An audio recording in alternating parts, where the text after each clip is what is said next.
And welcome into Hardy Graham Stadium, where we are set for round 2 action in the Class 3A TSSAA state playoffs. As Westview, they are set to host Westmoreland as they are the number 2 seed from Region 5. Westview, the number 1 seed from Region 7 here in 3A. Once again here at Hardy Graham Stadium for round 2. A chance to play in the quarterfinals next week. Welcome into the Winstead Real Estate and Land Company broadcast booth.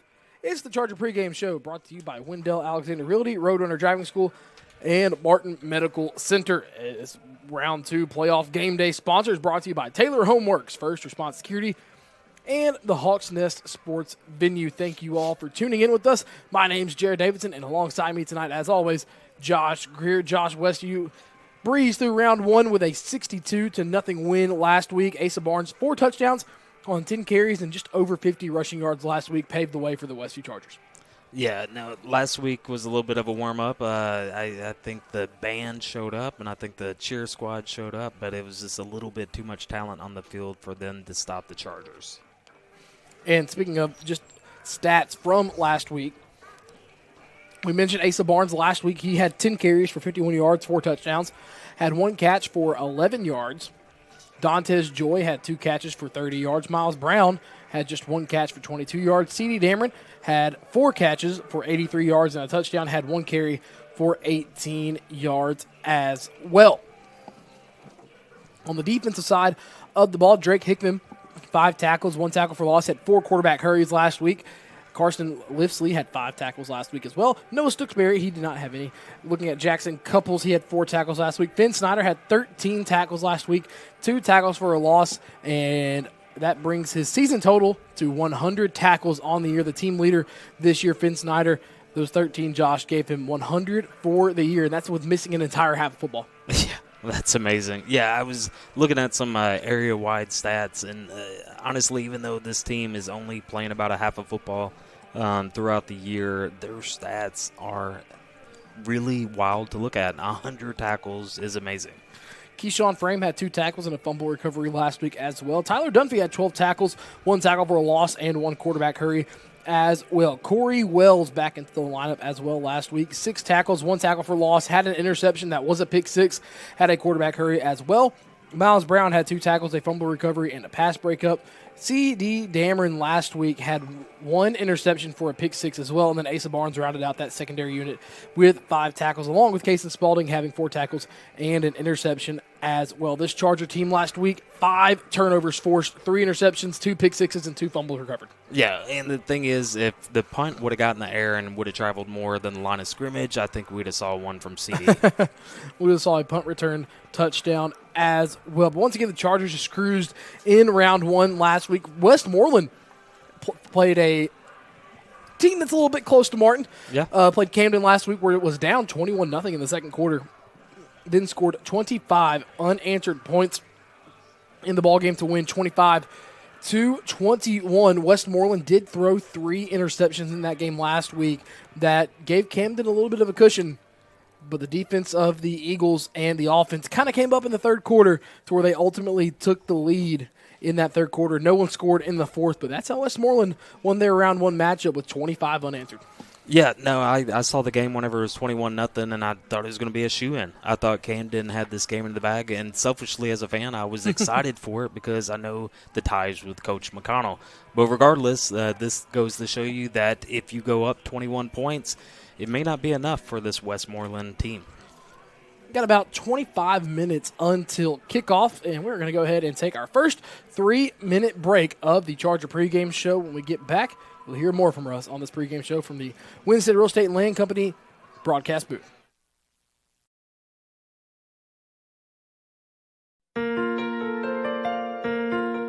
As a small local company, L.I. Smith & Associates is proud to support this community. Our team is composed of nearly 50 staff members, including a team of professional engineers, professional land surveyors, and office support staff, all of whom work together to provide multi-state coverage for projects of all sizes. With nearly 50 years of industry experience, you can trust L.I. Smith with your next project.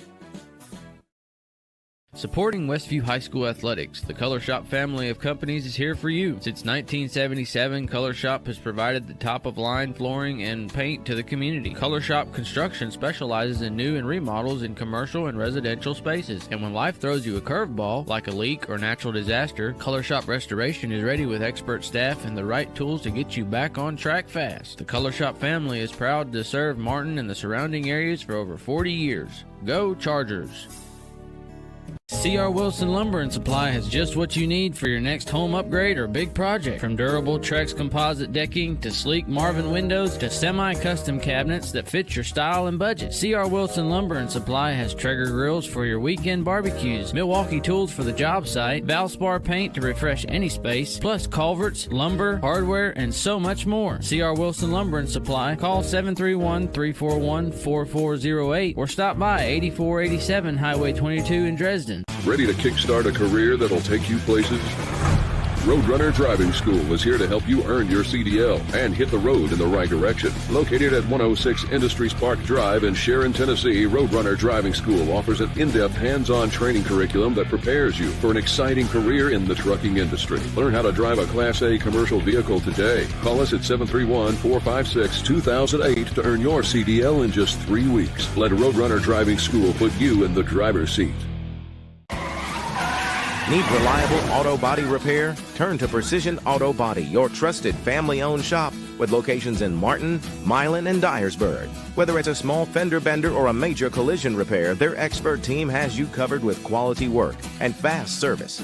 Precision Auto Body takes pride in serving the community and they're proud supporters of Westview Chargers athletics. So when your vehicle needs attention, trust the name that puts precision in every repair. Precision Auto Body.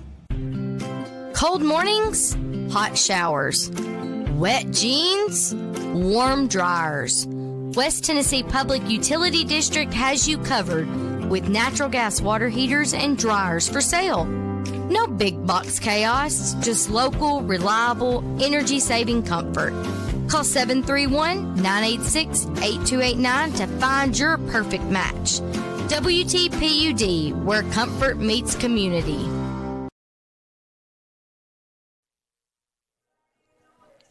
And welcome back into the Winstead Real Estate and Land Company broadcast booth.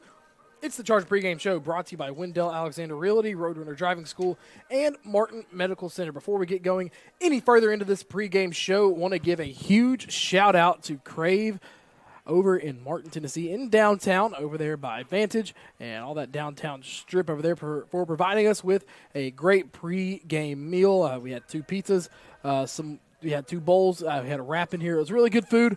Overall, thank you to Crave for supplying our pregame meal before this round 2 playoff matchup as Westview is set to host Westmoreland. Josh, we know all about Westview's offense and what they have to offer. Watching Westmoreland now warm up on the field, they kind of run this, it's a different from a wing tee. They do go under center and run it, but the way they do it, they go into the spread and kind of run it that way. It's kind of been tabbed at some schools as the Middle Tennessee tee almost, as they kind of like to run the same formation but spread it out a little bit. Yeah, no, I Clarksville Northeast used to run this formation about 10 years ago under Coach, I want to say Kirby, and I apologize if I had the name wrong, but regardless, yeah, so it's funny that you say that Middle Tennessee tee because, you know, ultimately that's where I saw it a long time ago. Say that right now, it's the way they're warming up, they're in the shotgun where they have, it's a wing tee, they have 2 wings, one on either side, and they have a wide receiver split out.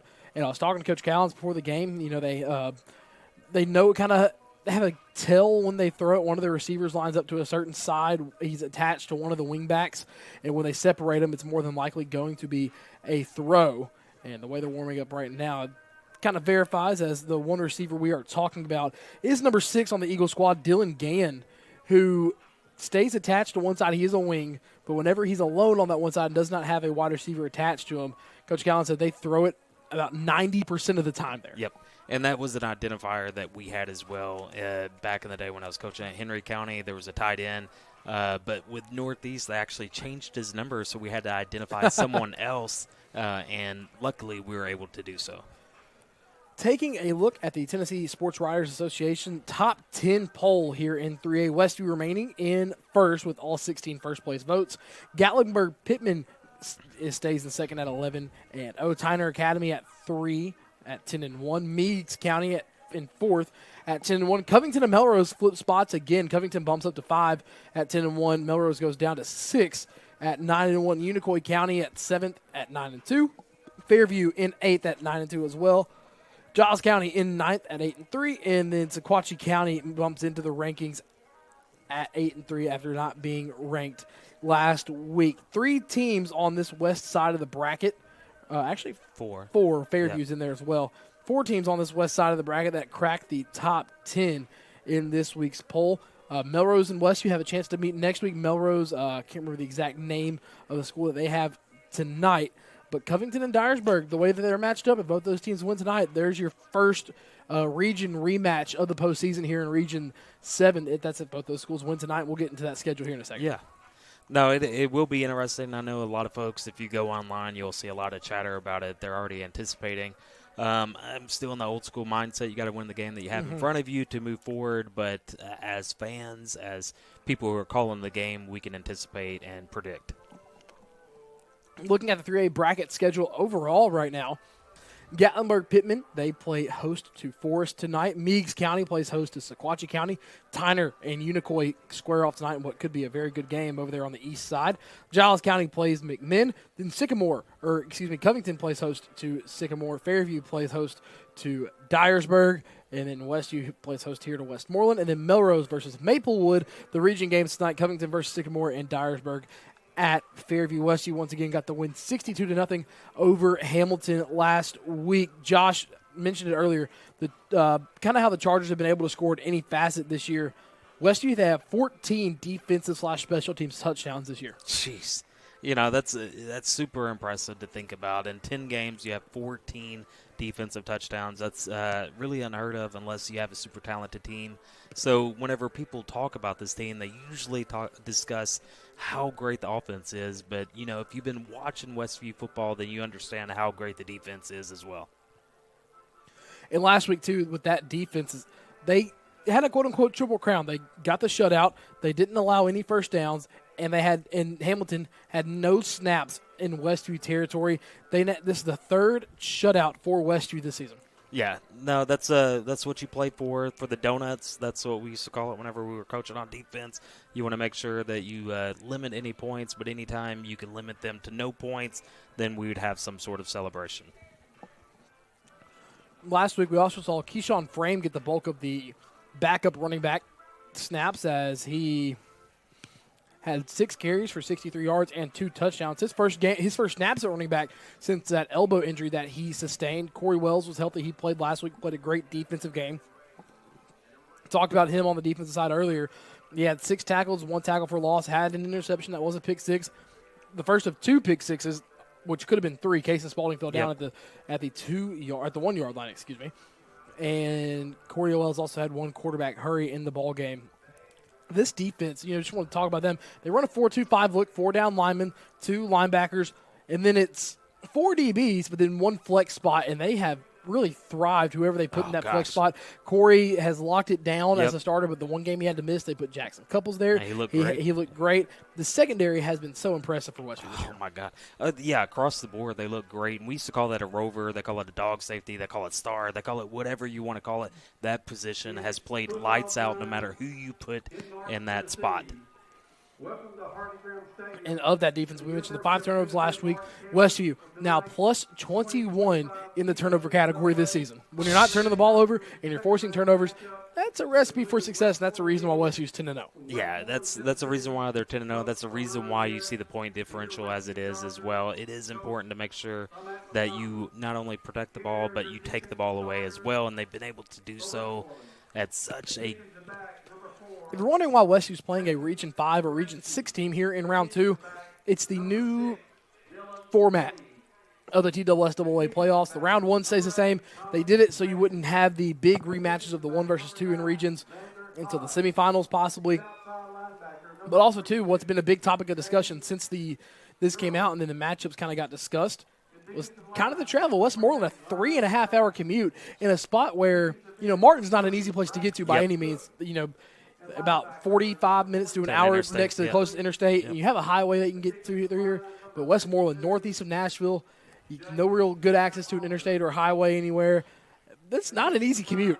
No, not at all. I would assume that they went on Purchase Parkway, but it's hard to even determine how they got here. But, yeah, it's difficult. There's a lot of teams that are doing a lot of driving. We looked at that earlier in the week whenever we discussed some of the area games that some teams are driving 3.5 hours. And, that's tough. That's tough on your players. I know as a coach and a former player, we would have several games that were 2.5 hours whenever you're Henry County because there's only 5A across the state. And that wears on you, and especially whenever you know you're going to get a tough opponent already. For sure, and you look at it now, especially too, it's anytime you got to travel that far, even in the postseason, yes, you get out of school early, but Yep. you've been in a bus for Yep. 3.5 hours, maybe even longer than that because they probably stopped and got food at some point, Yep. either before they left or not long after. It's just a long commute. It's going to be a long commute back tonight. Good chance you don't get back till after midnight either way. It's the playoffs, so you're going to have these long travels no Yeah. matter what. It's happening all over the place. We'll talk about some more local games here in a minute. Of note, the Chargers going for their 10th straight home playoff victory this week. They have not lost at home since the 2022 year where Union City came in and won 10-6, where Westview had to play a wildcat formation the entire game after Craig Rogers got hurt early on. So Westview going on for their 10th straight playoff win here tonight. Hopefully you can extend that to at least 12 before you get, it's extended to 12 before the season ends. You get tonight, next week, and then the week after before Chattanooga. Hey, look, I see Under Armour all around the house, and it used to be the saying, I don't know if it still is, we must protect this house. Westview's done a good job of doing that. Well, with that being said, we're going to take our second 3-minute break of this pregame show. When we come back, we're going to look at local area games across the board and then get into our keys to the game here on the Sports 731 Network.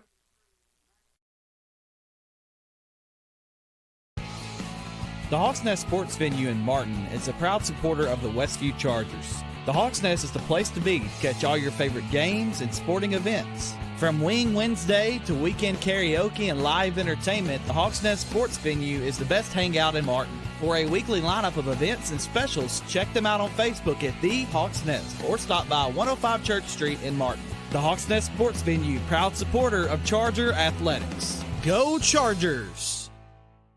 Hey ladies, are you ready to shine?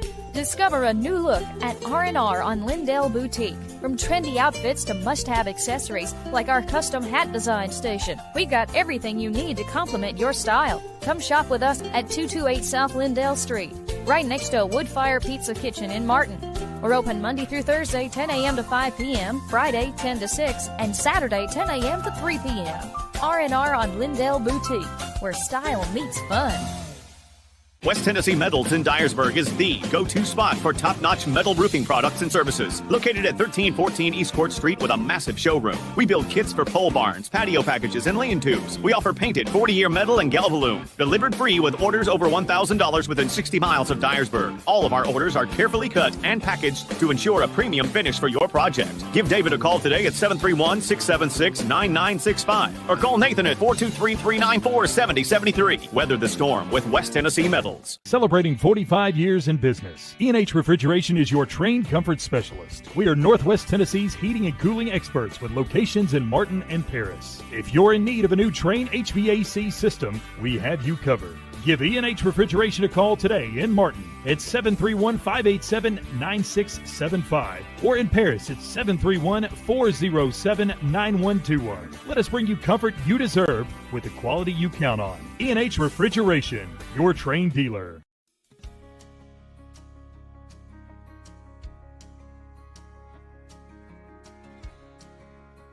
At Winstead Real Estate, we treat every customer like they're the only one. We take the time to find the perfect home or land just for you. Where real estate is done with care and a handshake still means something. Call us at 731-504-8888 969. Come see Premier Furniture with 2 great locations in downtown McKenzie and in Union City. They've got everything to make your house feel like home. From cozy bedding to stylish dinette sets, recliners, sectionals, sofas, love seats, and more. Add the perfect touch with entertainment consoles, accent chairs, bedroom suites, and accessories to match your style. Whether you're furnishing a new space or updating your favorite room, it's well worth the drive to Premier Furniture in McKenzie and Union City.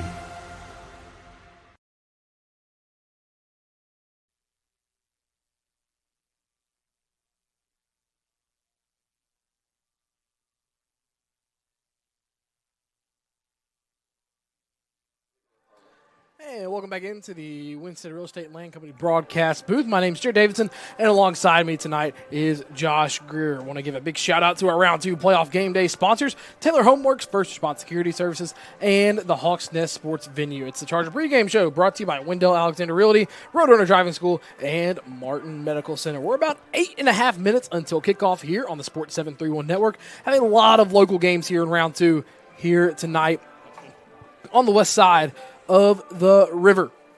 I'm just taking a look at some of these games here this week.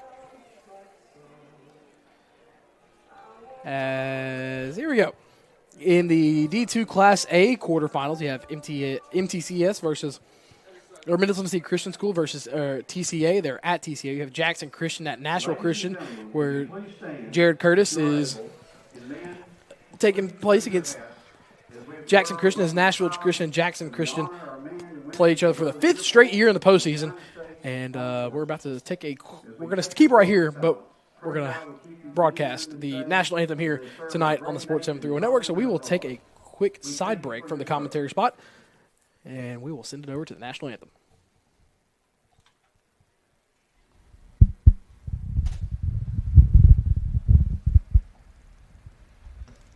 Please remain standing for a national anthem performed by the Westview High School Band, conducted by Miss Jennifer Couples.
And that was the national anthem here at Hardy Graham Stadium, performed by the Westview Band, who had a great competition season this year. Waiting for the captains to come on out. And we'll get you those captains here in just a minute.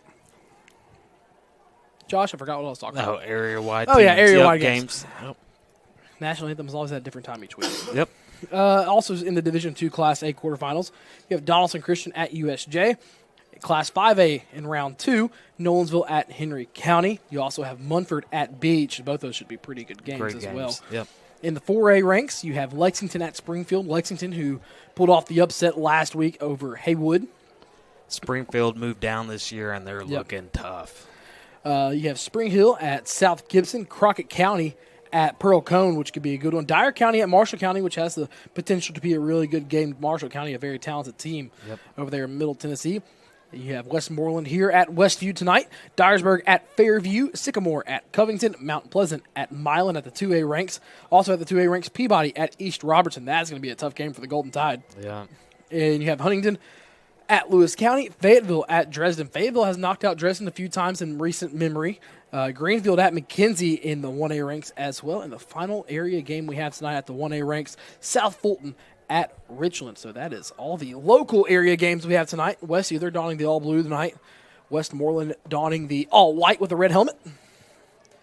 Interesting thing of note, both these teams using that kind of Wisconsin-style W, and I've been told that it's not the Wisconsin W, but if you put the two close to each other, that's the exact same, just color change. Yeah, they look pretty similar to me from the naked eye. I know from a copyright standpoint, there's certain things that you have to have changed. So don't tell that to Riverside.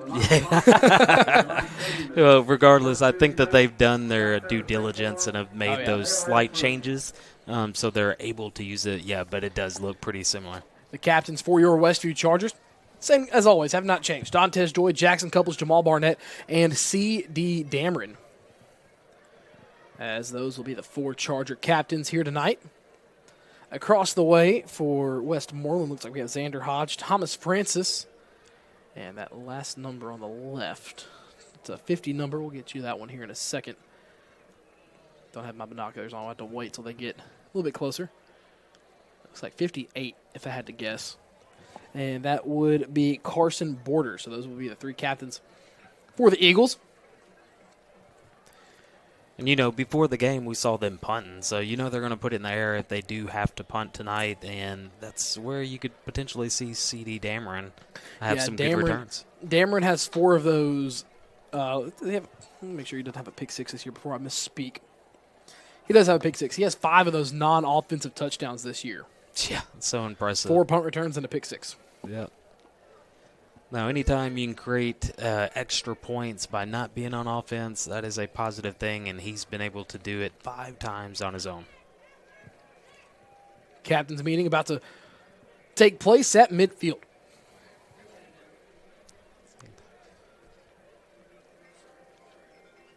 Round 2 here. Westmoreland, coached by head coach Chad Perry. Westview, coached by head coach Matt McConnell in his 2nd season of the 2nd stint, his 3rd season overall. Number 58, Carson Borders. For your Westview Chargers, number 1, Dantes Joy. Number 7, Westmoreland being the away team, they will get to call it in the air. Westview multiple times this year after they have won the toss, they have taken the ball to start, and we know how aggressive they like to be. Not sure what the student section theme is. Now it looks like it's jailbreak. A lot of orange and a lot of black and white stripes over there. Yeah, it does look that way. I didn't notice it until right now. I think it must be jailbreak. That's a good call. So Westview will go right to left to start, and they will receive the toss. They've won the toss, and so they will receive to open the ballgame. We're going to take our last break of the Charger pregame show. When we come back, kickoff here on the Sports 731 Network. Got a leaky roof? Missing shingles? Or maybe it's time for a total roof replacement. No matter what your roofing needs, KB with ARS Roofing has you covered. From repairs and cleaning to full roof replacements and preservation, ARS Roofing is your trusted local expert, serving all of West Tennessee and Western Kentucky. Protect your biggest investment, your home, with the quality and care you deserve. Call ARS Roofing today at 731-636-9700 and schedule a free quote. ARS Roofing, making roofs look great again. Your business is unique, so protecting it should be tailor-made. Unlike those one-size-fits-all nationwide security companies, First Response Security Services offers custom solutions tailored to your organization's needs. We even work around any stipulation you have. First Response actually sends real people to support you. You're not just a number in a database. You get the personal touch and real local support whenever you need it. Serving Northwest Tennessee for 15 years. Call us today. The best teams aren't born. They're forged in the heat of practice and knowledge that if you get the little things right, the big things become second nature. Building a great team is hard, demanding work that takes single-minded dedication and sacrifice. And that's how we've built the cardiovascular team at West Tennessee Healthcare. The highest performing team in the state and one of the top 6%. in the nation. Come visit Tux in Martin, Tennessee.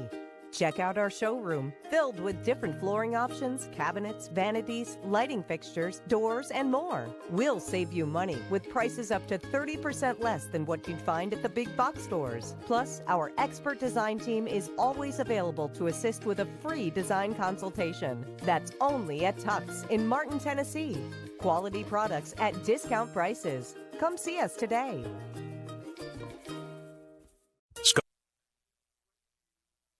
And back here in the Winstead Real Estate and Land Company broadcast booth, we are set for kickoff here at Hardy Graham Stadium for round 2 of the Class 3A TSSAA football playoffs.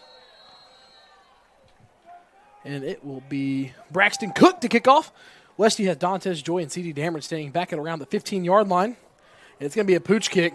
And Casey Spalding calls for a fair catch. And Westview looks like they will start this drive on their own. 33-yard line is where the initial line judge is standing. Real quick before we get going, I'm going to pause for a station ID before the game's first play. WTJF AM Jackson, WTJF FM Dyer, W231BU East Union, Sports Radio 94 FM and 1390 AM. Here comes Graham Simpson leading his team out onto the field on the season. Simpson, 2,389 passing yards, 26 touchdowns through the air, 3 interceptions, 80% completion rate. Has 23 carries for 150 yards and 2 touchdowns. Last week goes 8 for 13. Westview goes trips to the right. Now Evans in motion to go to the tight end spot on the left. Simpson, hard count. They point out a blitz. 3 down front. They bring 4, does Westmoreland. Simpson rolling out to his left. He's going to throw off his back foot, go over the middle of the field. What a ball by Simpson.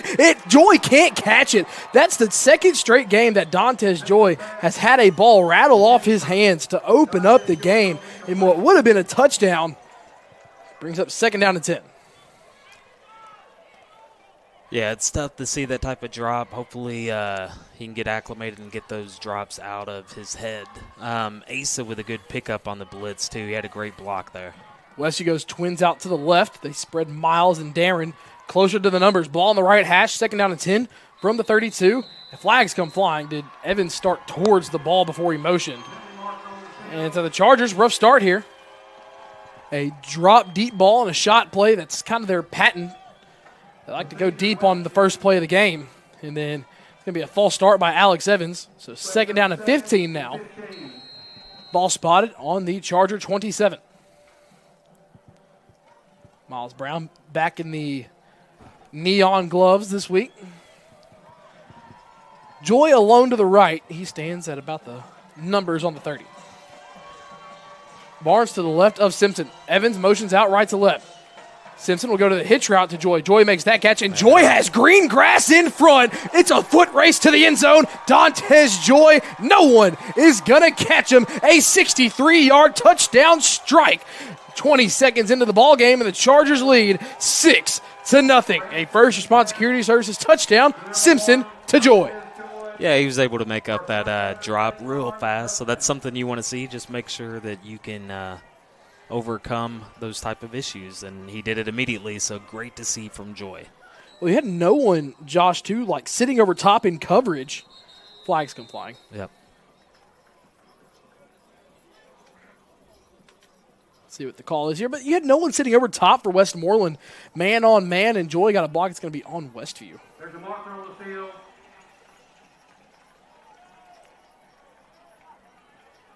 Coach McConnell, it's on the swinging gate. Yeah. Coach McConnell wants an explanation. I don't know if they weren't all set before they snapped it. It was a pretty quick snap. I didn't get a look over on that side because I just assumed that they were going to switch over like they typically do. And maybe they told them to go quick. But either way, now they kick the extra point. I said 63-yard touchdown. It was a 73-yard touchdown. Apologies.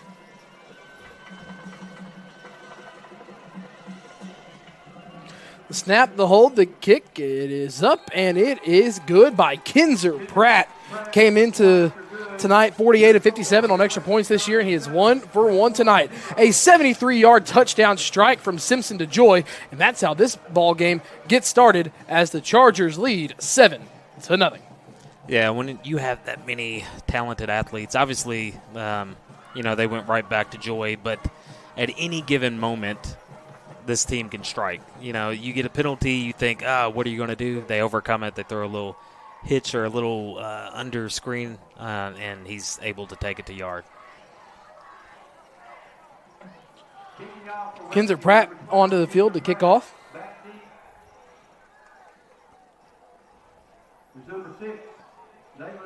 He's been kicking great all year. I'd like to see this one inside the 10-yard line, keep growing on that. On a cool, crisp, beautiful night, the ball seems to travel a little bit better, so hopefully he can get it inside the 10.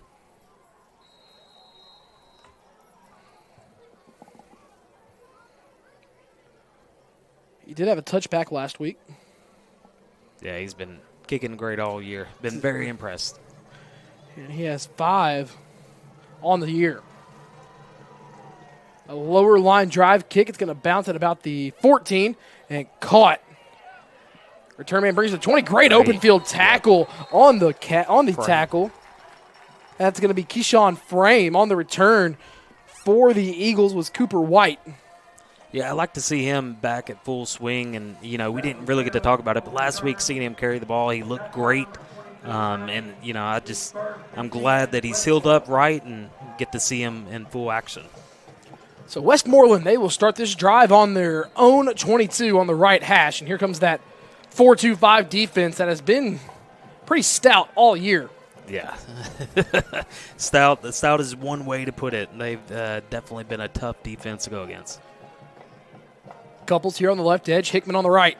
It'll be a handoff up the middle, and falling forward for not a big gain was Colton Sizemore. Yeah, about 2 it looks like. Or excuse me, that was Brett Lowry. Apologies. So Brett Lowry, or no, it was Braxton Cook, number 30. I'll get it right at one point. So Braxton Cook on the carry, number 30. Braxton Cook's their main running back. Grant Lilly, their fullback, will get carries in short yardage situations. 11:03 to go here in the first quarter. Second down and 8 for the Eagles. In defense is the best. Your best defense is a good offense. 10 seconds, that's when they break the huddle. Now they go spread out to the left, twins out to the left. Yeah, but now you have to be quick with it. You're at 3 seconds. 2, 1, and they got it off. Get snapped. They're going to toss it to the left side. Oh, big hit by Asa Barnes. Safety came over the edge, and a tackle for a loss, and a hit at that. Here's the replay. I don't know if you have ever played NCAA football, but that felt like you hit the hit stick on that one. That was great. In the blink of an eye, immediately on the dirt, Asa Barnes came off the edge from the safety spot and delivered a big hit. Second down and 8 becomes third down and 11.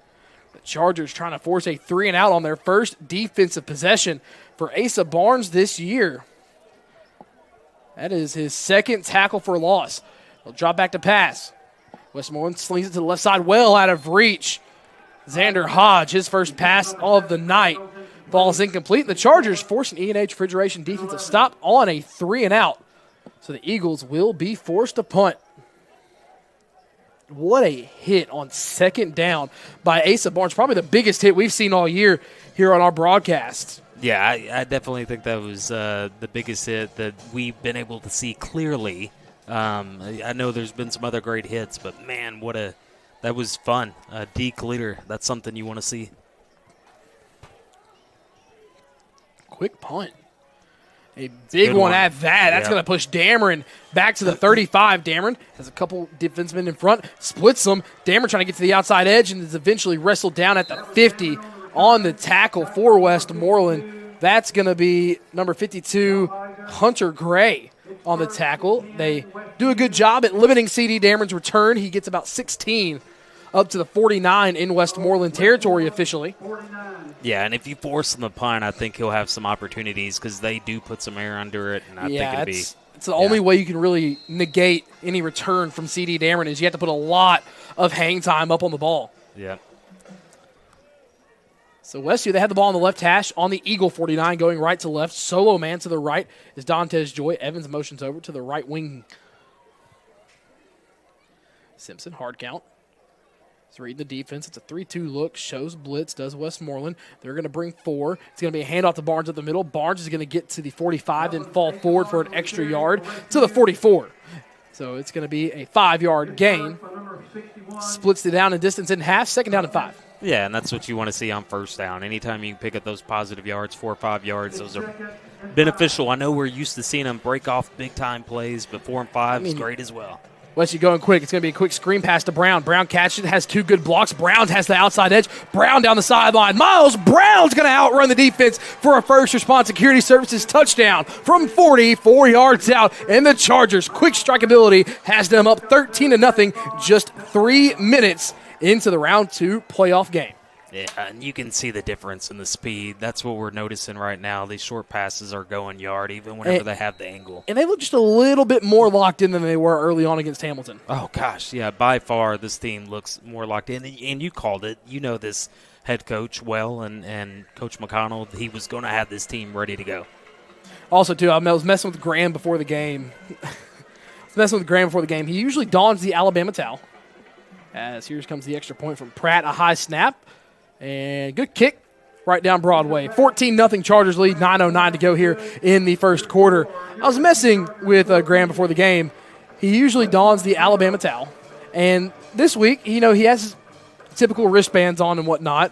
I look at his towel, the Tennessee towel. And I told him, and I was messing. And I was like, Graham, you can't switch it up in round 2. You've been wearing the Alabama towel all year.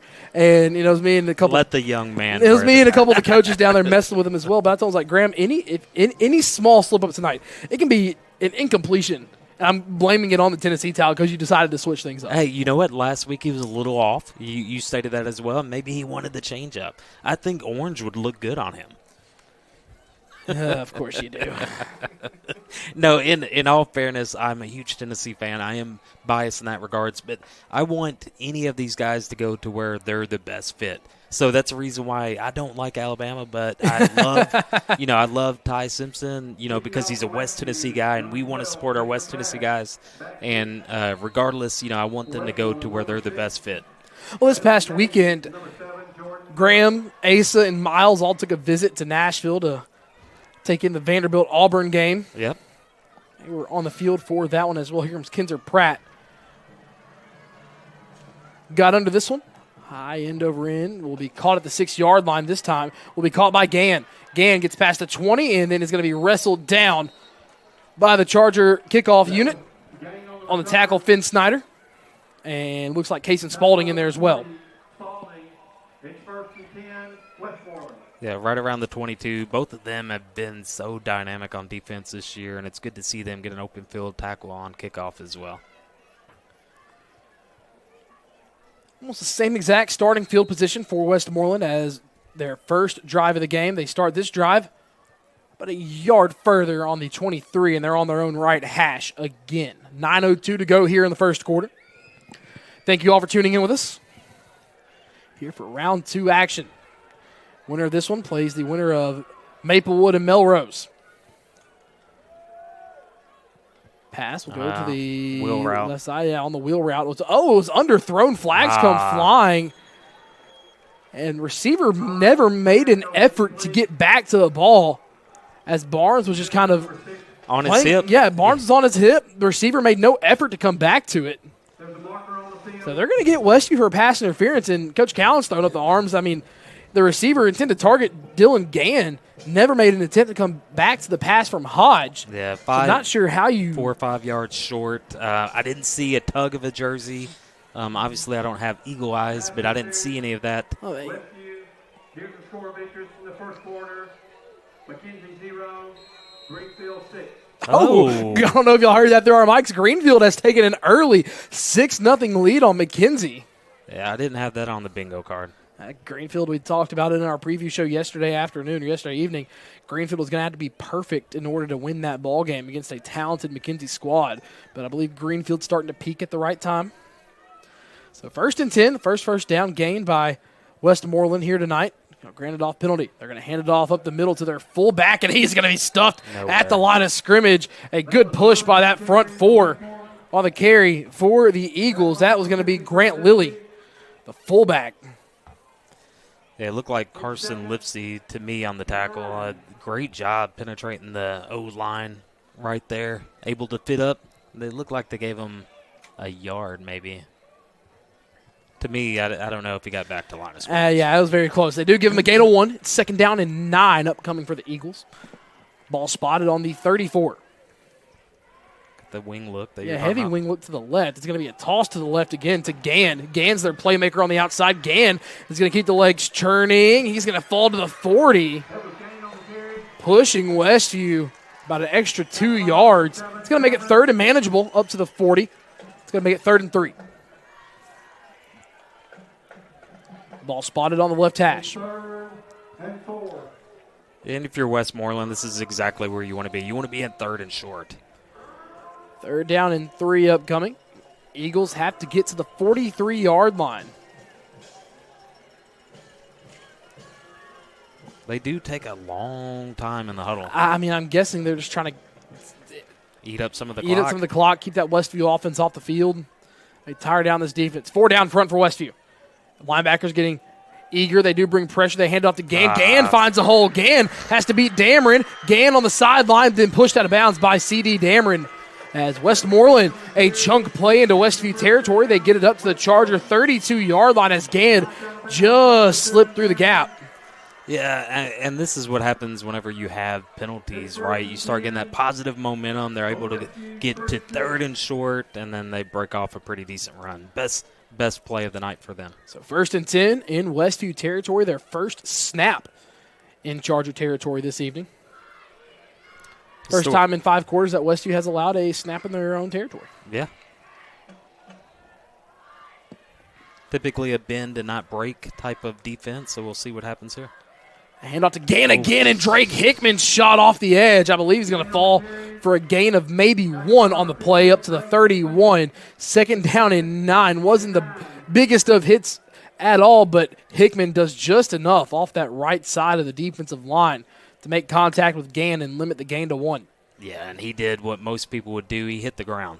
He saw the big grizzly bear coming off edge with his arms wide open, and he on the season, Hickman 55 tackles, 13 tackles for loss, and 5 sacks. Leads the team in tackles for losses and sacks this season through 10 games. A jet sweep to the right now for the Eagles. It's going to be Gann again, the workhorse, and he's going to get to the 30, falls forward to the 29. It will be a gain of 2. It makes it 3rd down and 7. Yeah, and he's a sophomore. Yeah, and he's a sophomore. No, very, very impressive. He's one of the guys that I think will continue to get love, but it's just he looks the part. He passes what we call the eye test. You know, he plays big, and, man, he's going to be a special player once he hits his full potential. Still has 2 years left. Yep. Along with a lot of players here on this team. 3rd and 7. Chargers forced a 3-and-out on the game's first drive. They go to that offset wing look to the left now. It'll be a handoff to Gann again. Gann behind his blockers. He's going to get to the 28, gains 1. 4th down and 6 upcoming. You got to go for it. You have to go for it. You're kind of in no man's land. Westmoreland did make a field goal against Camden last week. Yeah, their kickers look good. You know, they got good kickers, but I think if you want to compete in this game, you got to score touchdowns and not field goals. Yeah, you cannot trade 7 for 3 if you're Westmoreland. Already down 14-0 here. 4th and 6 from the 27-yard line. They have to get it like the 28. Had to get it up to about the 22. Lodge rolls out to his right. He's looking to throw on the run and does into heavy traffic and incomplete. Miles Brown on the coverage. He's not targeted often, but when he does, Miles Brown on the season coming into tonight has 3 interceptions, has a pick 6, also has 3 pass breakups this year. Give him number 4. That's an E&H Refrigeration defensive stop by the Charger defense. Great job of bending and not breaking. You know, that's exactly what you expect from this type of defense. Sorry. So, you know, good job by Miles. Good job by the defense as a whole. Hodge is trying to find Sterlinski. So the Chargers take over on their own 28-yard line. We'll have to go 72 yards. Slightly different pace. They want to hurry up and get to the line and take advantage of it. Stack look in the slot. Evans and Damron. Joy alone to his right. Simpson.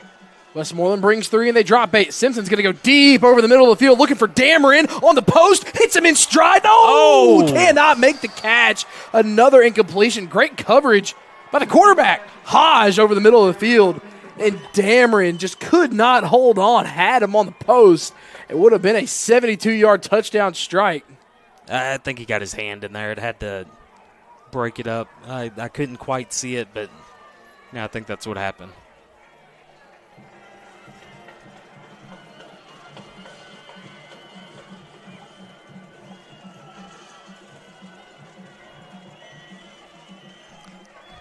It'll be a handoff to Barnes up the middle. Barnes on the right side has a gap. Asa Barnes off to the races. 3 chunk play touchdowns as Asa Barnes will take it in for 72 yards. And Westview goes up 20-0. Yeah, and it's just the speed of this team is a little bit more athletic, a little bit faster, and you start seeing people look at the running back, and if you look at the replay, you'll see them jog and not run.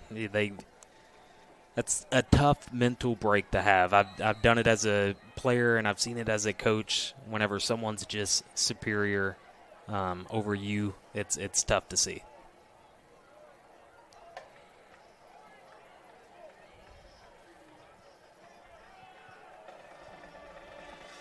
Pratt on for the extra point. Snap, the hold, the kick, and this one is up and good. 21-0, 4:50 to go here in the first quarter as the Chargers lead by 3 touchdowns. We're going to take a 30-second break here on the Sports 731 Network. Crave Restaurant in Martin is a unique eatery that specializes in nutrient-dense foods, high in protein, low in calories. Try our protein bowls, cauliflower barbecue chicken pizza, pepperoni pizza, and much more. Meals are prepared with fresh ingredients Monday through Friday from 10:30 a.m. to 2 p.m. and 4 p.m. to 7:30 p.m. Order online through the Toast app for easy pickup or have it delivered through DoorDash. Call it in at 731-281-4865 or dine in at 129 Neal Street. Crave. Taste the difference.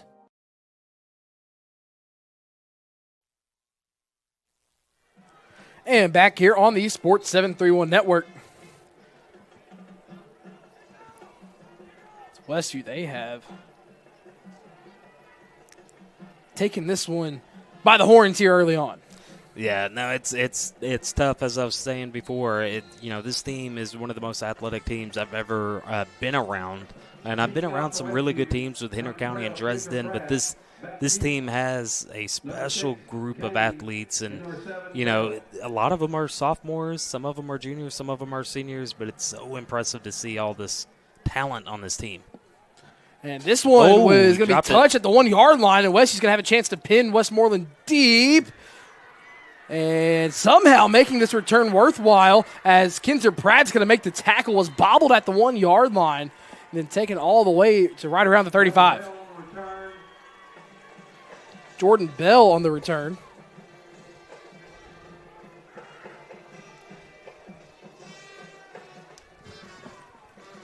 So 1st and 10 for Westmoreland.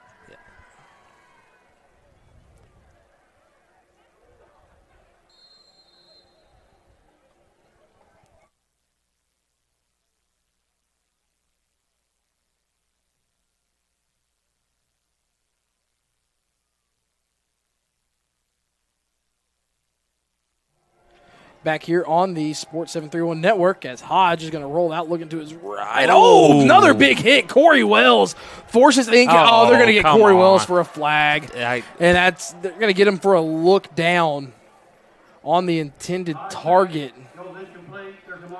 That's a tough one because he could have legit been looking for the ball. You know what I mean? Yeah, that was Thomas Francis on the target, and Coach McConnell is wanting clarification on the call.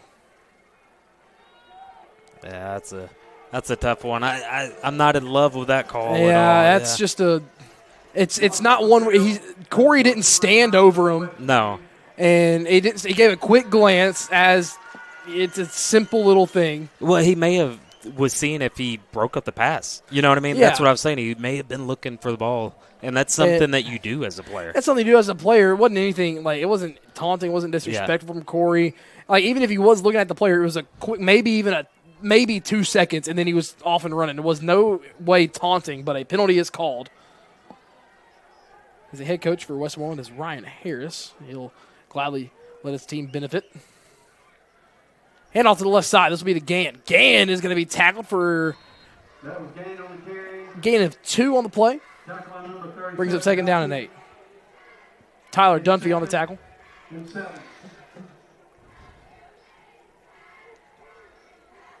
I guess, it's natural to have these bias without being biased to the teams, but to see 21-0, you see a young man looking around, you're like, let me help out this other team. I don't know. I think it's human nature potentially, but that one I think you got to let slide. Got that one slide just a little bit. Westmoreland goes 2 receivers to the right now. They bring their wing and tight end set to the right as well. 2nd down and 8. Hodge, direct quarterback keeper. He's going to go down for a tackle for a loss in the backfield. The first Charger there. That was going to be... Looks like Corey Wells. Maybe not, but he was on the ankles. He was on the ankles. Yeah. It looked like Carson Lipsey. Oh, great. In there on the initial tackle. Great job, Lipsey. And Corey Wells as well. Either way, it's a great job of defending that QB sweep. That's a tough play to go against because you have 10 guys coming out trying to block. 3:15 to go here in the first quarter. 3rd and long now for the Eagles. Benefited off of a penalty here. And they need to get to the Charger 41-yard line. Yeah, the last 2 drives have been good for them. Yeah, they need to call a timeout. Yeah, R&R Little Boutique timeout for Westmoreland and head coach Ryan Harris. And apologies, when we got sent the roster yesterday, both on the Excel spreadsheet, it's 2 different pages, was last year's roster for Westmoreland and this year's roster. And I accidentally was looking at the 2024 roster, so apologies to any mispronunciations or misidentifications. I do have the right roster now, so we will continue that on here. But it is an R&R Orlando Boutique timeout by head coach Ryan Harris, as the play that got them into a 3rd and long was a design quarterback sweep. Xander Hodge was going to the right side. Then Carson Lipsley came from behind and was able to get the tackle for a loss. So 3rd down and 13. Dyersburg up on Fairview, 21-7. Yeah, we could have called that. Dyersburg's a physical team that can run the ball, so I thought that they would have a chance to kind of run away with this one this week. Interested on that Greenfield-McKenzie score, though. I don't know if there's been an update since the last score that we heard, 6-0. And this one's kind of big. Towards the end of the first quarter, Jackson Christian and Nashville Christian tied at 7. Yeah, that is impressive. You got a bunch of studs for Nashville Christian. Yeah, especially led at the helm by, as of right now, Georgia commit Jared Curtis. So an interesting quad box look to the left. This could be some trick play style formation coming up for Westmoreland. Yeah, I could see a little. Yep. And it's going to be a pass, though, just to get blockers in front. And Gann is going to be tackled, finished off by Dunphy. And that one went nowhere. First time I think I've ever seen a quad box formation on the left. Just trying to get to where you have 3 blockers in front eventually. But they are tackled for a loss. Makes it 4th and a mile. And Westmoreland will... I don't know if you can punt in the situation, but it's 4th and about. I think you have to go for it. Yeah, I know it's 4th and forever. I mean, forever for them because they're not a team that typically passes the ball. It's 4th and 16. Yeah. Yeah, we used to call that, and some of you are not old enough to watch this movie, Varsity Blues.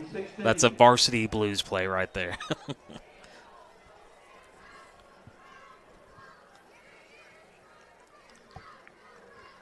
Well, if you are Wells or Hickman right now, you're probably So no punt formation right now. Damron Yeah. standing back deep, and Westview has kind of like a punt lookout, and they're going to go for it. Hodge rolling out to his right. Has to look for it, throws, and goes incomplete. Catches a Westview manager on the sideline, and it's going to be a turnover on downs. E&H Refrigeration defensive stop.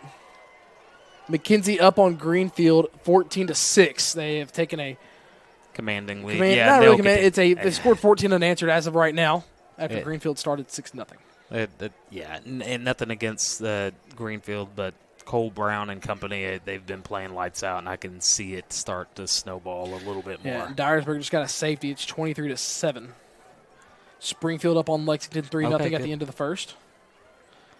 It looks like Henry County's up 7-3. I just got that score in as well.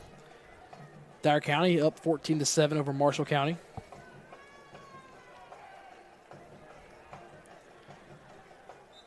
East Robertson leads Peabody, and whistles on the field. And we're going to have an R&R and Lindell Boutique timeout by Westview this time. Timeout, Westview.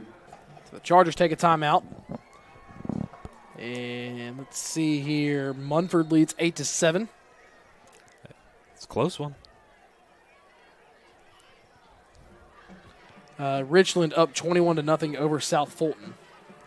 You know, I didn't call that one. I guess Richland's having a great year this year.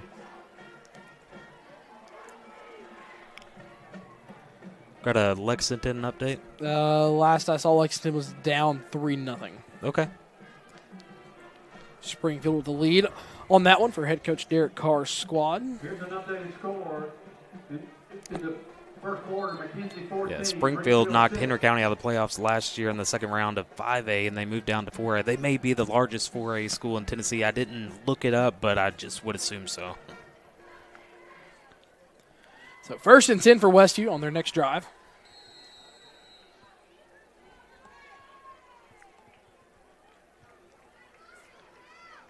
Man in motion is Joy from right to left. He will join Brown on the left. It'll be a fake handoff to Barnes.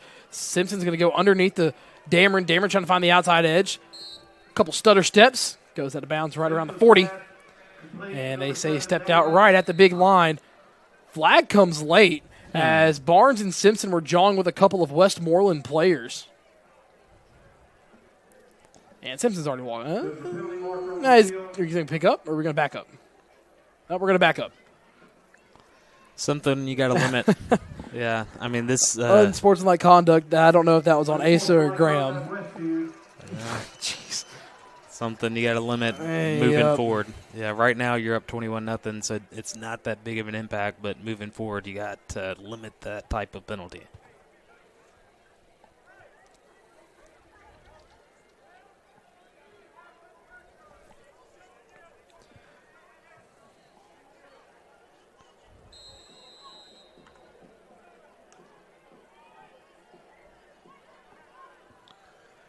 So trips to the short side of the field, 2nd down and 20.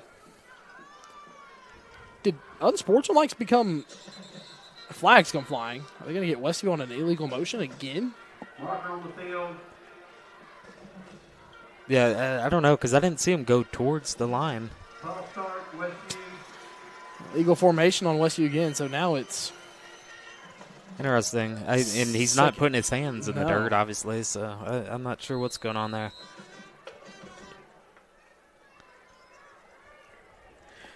So it's going to be 4th or 2nd and 27. I don't know. Weird sequence of penalties. Yeah. Simpson, he'll draw back to pass, rolls out to his left. Westmoreland drops 7. Now they bring some pressure. Simpson throws late, gets pushed late out of bounds, and here comes the flag. Yeah. And Simpson will be helped up to his feet. That penalty is going to be called on Westmoreland's Easton Morrison. A flag comes flying again. That's going to be on Coach Cowlins. I'm not sure what is Coach Cowlins hasn't been a big fan of the officiating tonight. And Coach McConnell saying coaching staff's got to calm down a little bit. And just Westview shooting themselves in the foot here a little bit. So now these may become offsetting. On the field. You know what? I can't say anything because I was that coach too. I was that coach running my mouth, and Coach Rang would have to tell me to shut up. But you know that's tough to see. Yeah, personal foul, roughing the quarterback on Westmoreland. Foul, roughing the passer, and unsportsmanlike conduct on Westview. Usually they'll give you a warning though. Yeah, usually, and that. Second penalty on Westview, unsportsmanlike conduct. Westview. Coach McConnell's not happy. The headset and glasses come off. For sure. When the glasses come off and he's coaching, that's you know the referee may have not done something right. Coach McConnell, whenever he has the play sheet in hand, the glasses rarely come off. Well, the thing is, they usually give you a warning. The head coach is the only person that's supposed to be able to talk to the ref, and they usually give you a warning like, hey, make sure your assistant coach. Big score of interest here. Milan and Mount Pleasant tied at 0 at the end of the first quarter. Wow. 2:21 to go here in the first quarter. We're finally set to resume play. Springfield is the second biggest 4A school this year. Who's the largest? White County. Ah. Simpson hands off to Barnes to the middle. Barnes finds a hole on the right side. Barnes with a burst of speed. Barnes makes a couple men miss and gets tackled at the shoestrings. Yes. Potential touchdown, saving tackle by Westmoreland's number 30, Braxton Cook. Hodge also in there on the tackle. He gets up to the Eagle 39-yard line, makes it 3rd down and 6. And you're not lying. That was shoestring tackle. Barnes in motion. Simpson spins back to the right, throws off his back foot to Joy. Joy came back for it. Joy has enough for the Winston Real Estate Land Company. 1st down. Haven't got to say that enough tonight because, every single play has been a chunk play score. Yeah. They're going to say Joy. Number 6. Say the knee hit at the 27-yard line. Still in the first quarter, under 2 minutes to go. Handoff to Barnes. Barnes finds a gap on the left side. Barnes runs over a man. Yes. Stiff arms another. Yes. Asa Barnes from 27 yards out. What a run by number 5. Here's the replay. Asa Barnes, grown man run. Runs over a safety, stiff arms a corner, and there he goes to the house. A First Response Security Services touchdown by Asa Barnes, and it is 27-0. Chargers lead here in the first quarter. Hey, you know what? Former running back coach, that right there, my face, I can't stop smiling. That's what you want to see from your running back. Fantastic run. I used to call it being baptized. And that young man, he went to church. 28-0, 1:41 to go here in the first quarter. Yeah, that type of play right there excites me more than almost any type of play.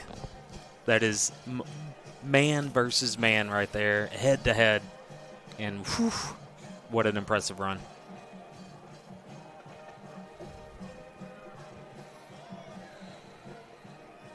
And how could you not wear a Tennessee towel? Listen to the song right now. Oh, man. Rocky Top. You got the Wisconsin W and you got the Rocky Top. Yeah, song. you got. So funny story here. Talking to some of the coaching staff before the game, they're like, winner of this game gets to keep WHS. Winner also gets to keep the block W almost. Not really a block. It's like a mix between a script and a block almost. Yeah. The way it's curved. 28-0 Chargers.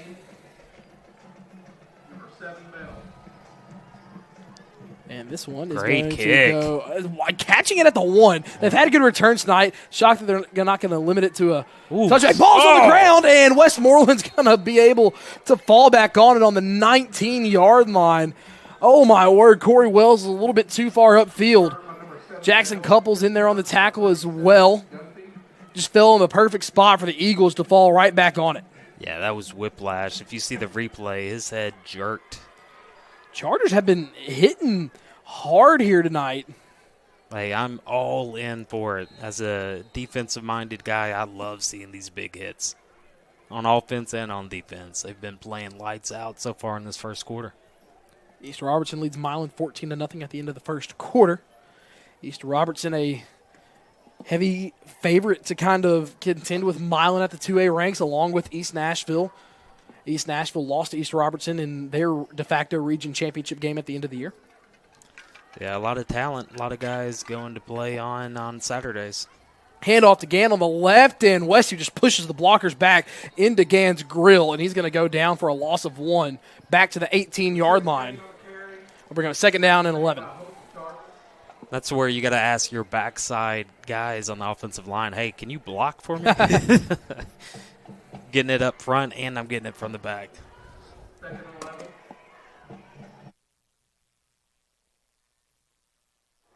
Yeah. I know.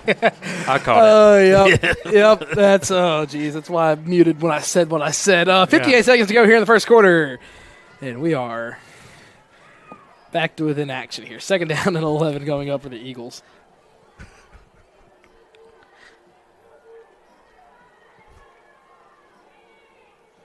Great job by the defense. The defensive front again limits the gain to 2. It'll be third down and 9 for the Eagles.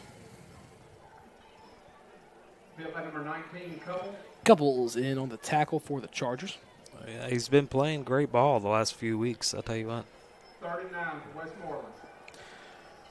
Third and 9 upcoming for the Eagles. They don't have to run another play. There's 2 seconds separating the play clock and the game clock, and doesn't look like they're in any hurry to run another play. Yeah, I don't think they will. And they're going to go ahead and take this one to the sidelines. We will flip ends of the field. All Westview in that first quarter, 28-0 in the first 12 minutes. And the Chargers dominating here in round 2 in a much more crisp fashion than in round 1. We're going to take a 1-minute break. When we come back, we flip sides of the field on the Sport 731 Network. Weekly Ford Nissan has been in business for over 60 years, showcasing the complete line of Ford vehicles like Ford Mustang, Bronco, Explorer, Escape, Expedition, and Ranger, and F-150 trucks. Plus, you'll find the full line of Nissan vehicles, such as the Nissan Versa, Sentra, and Altima sedans, plus Rogue, Pathfinder, Murano, Kicks, and Frontier trucks, and a great selection of pre-owned cars, trucks, and SUVs. Weekly Ford Nissan offers their warranty forever on all new and select pre-owned vehicles. And, of course, their complete parts and service department. Shop online at weeklyauto.com or visit 841 North Lindell Street in Martin. Wendell Alexander Realty is the premier real estate expert serving Northwest Tennessee with a deep-rooted commitment to excellence and local knowledge. Founded in 1985, we understand the unique needs of our community because we live and work here. Combining local expertise with high-end marketing techniques, we ensure your property stands out in the marketplace. Trust Wendell Alexander Realty to deliver exceptional service and results. Contact us today at 731-281-1220 to experience the difference.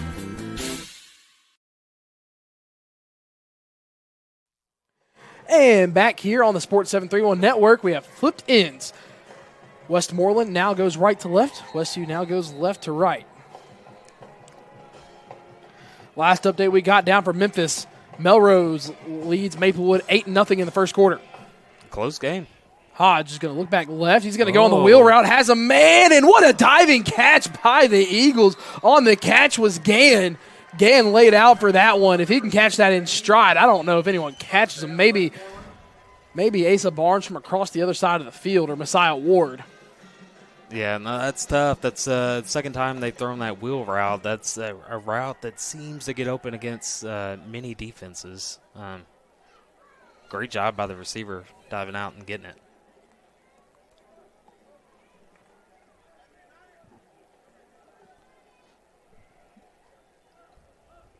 Beach leads Munford 14-8. First down and 10 on the 38 for the Eagles. Handoff up the middle to the fullback. He's going to fall down on the 40-yard line. Ball spotted right in between the 40 and the 41. On the carry for the Eagles, Grant Lilly. And McKenzie now leading 21-6, and Milan up 7-0. Try to get you a lot of these score updates because I know it's not just this game that you all care to keep an eye on. Football in West Tennessee has been really good this year. Man in motion, and a handoff again to Lilly, and got contact up high, then couple sweeps of the leg down low. As Lilly falls forward to the spotted 44-yard line, it'll be third down and call it 4. Yeah, around the area, you're right. This West Tennessee area has had a lot of talent, a lot of people getting, offers, and, it's probably the most impressive. And really, like last year, too, like you knew the talent was there last year, but I think this year, you're really starting to see a big step up because these classes of 26, 27, 28 had just been filled with talent. I mean, not just here. You have over in Nashville as well. It's just boatload of talent. Another handoff to Lilly, and he's going to be stuffed at the 45-yard line for a gain of 1, and that'll make it fourth down and 3. It's 4-down territory, and you got a couple guys down for Westmoreland, and one of those guys being Lilly, the fullback, as he is down and writhing in pain on the field. Hope all is all right with that young man. 9:52 to go here until the halftime break. Trainers will come out and look at Lilly. It's an R&R in Lindell Boutique. Injury timeout. We're going to go ahead and step aside for 30 as well here on the Sports 731 Network.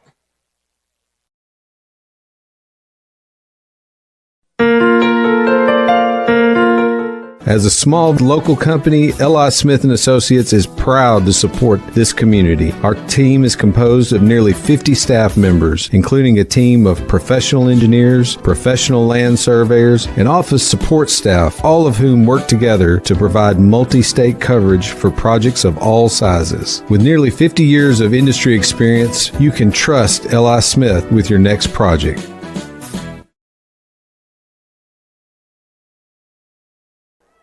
Back here in the Winstead Real Estate and Land Company broadcast booth, both teams huddled up by the numbers near their sideline as the injury on the field, number 44, Grant Lilly, the senior running back, power back really for this Westmoreland squad. Yeah, it's tough. It's definitely, especially being a senior, you really, this may be it for him playing. I don't know if he has any offers or if he's going to be playing college ball at all, so you want to make sure that you leave healthy and you put it all on the field, and he's been running tough. But right now, yeah, he looks to be in some pain. Yeah, they're looking at that lower leg of Lilly. And whenever he's gotten his number called, may not have been for big gains, but tough those runs. 3-4 yards, he fights for every single one of them. Just a power runner. They're looking at that lower leg, and looks like he's going to be helped up to his feet and not putting much weight, if any at all, on that right leg. Glad to see him able to, yes, with some help, but going off. Yeah, he's trying to put. He looks like he's trying to put a little weight onto it. Well, pray that everything's okay. It's about to be 4th and short. I can expect that they are going to go for it. Yeah. And, that may have been the guy that they would have called his number. Yeah, he's going to be helped to the sideline. Hope all's all right with the senior Lilly. Has been impressed with the physicality he runs with, especially when his number has been called. Hope to see him again here tonight. Yeah, me too. So 4th and 3, the Eagles down by 4 scores. They will have to go for it here. Not an unfamiliar territory for them. Down 21-0 to Camden last week. Ended up scoring 25 unanswered to come back and win that one. But a different team and a different play style here. And Westview will move their defense around to combat the offense. Whistles come flying as the play clock hits zeros. Don't know if we had a timeout. Nope, delay of game on Westmoreland. So a manageable 4th and 3 now becomes a much more difficult 4th and 8. And recently you've seen how costly those false start / delay of game penalties can be in 4th and short situations. Memphis had an opportunity at the collegiate level to try to come back and beat Tulane. Had to go for it on a 4th and 3, but a false start by a wide receiver turned 4th and 3 into a 4th and 8 that ultimately ended their chances at the college football playoff. 4th down and 8 for the Eagles. Yeah, now you expect they have to throw. They're going to be a little quick punt. All the way back. Damron's going to try to chase this down. It's going to take a Eagle bounce, and it's going to go out of bounds. What a pooch punt. Yeah. It's going to go out of bounds right at the 11-yard line. And, it's going to be the worst starting field position for Westview this game. And, it's not a bad idea.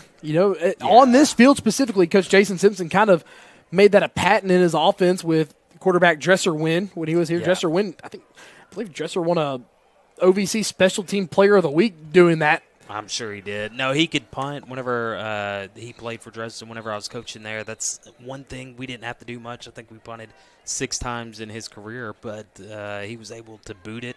I don't remember which injury he had, but yeah, he punted for Coach Simpson for a while here, and I think he broke his ankle on one of the tackles whenever he was on the punt squad.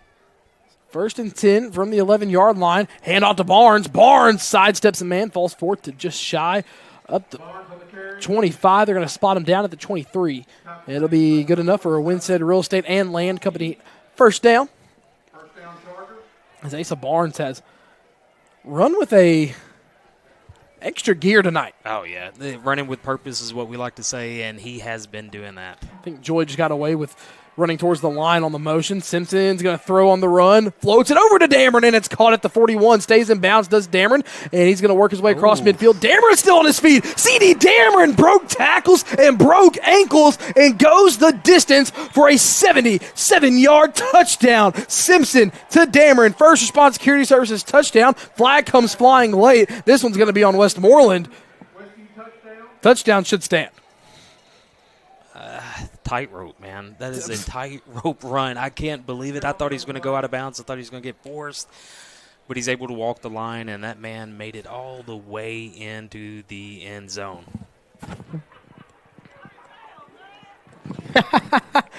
If that's what's called unsportsmanlike conduct on Westview, yeah, they got the high five at the end there. Shout out to our producer, Mason, for catching that on our Hawks Nest replay. Oh, man. There's going to be enforced on the kickoff. Well, that one's kind of embarrassing if you got Tyreek Hill. CD's impressed me all year long. I don't think he gets enough love from around the area. I know he's a fantastic baseball player as well, but if you're a college right now, looking at the special teams productivity, looking at the closing speed on defense, looking at his ability to extend the play, you have to give this man a call. Extra point up and good. It's 35-0, and just, in the film room, whether it's tomorrow morning or Sunday or Monday morning when you get ready for the quarterfinals, Coach McConnell may have a set playlist with unsportsmanlike conduct penalties tonight. Yeah. And be like, guys, we can't do that if we want to keep moving on, because sometimes it's going to come back and cost you. Yeah, and quarterfinals on. Yeah, you got to be perfect. I know you have all the talent in the world, but guess what? More talented teams have probably lost because of silly mistakes.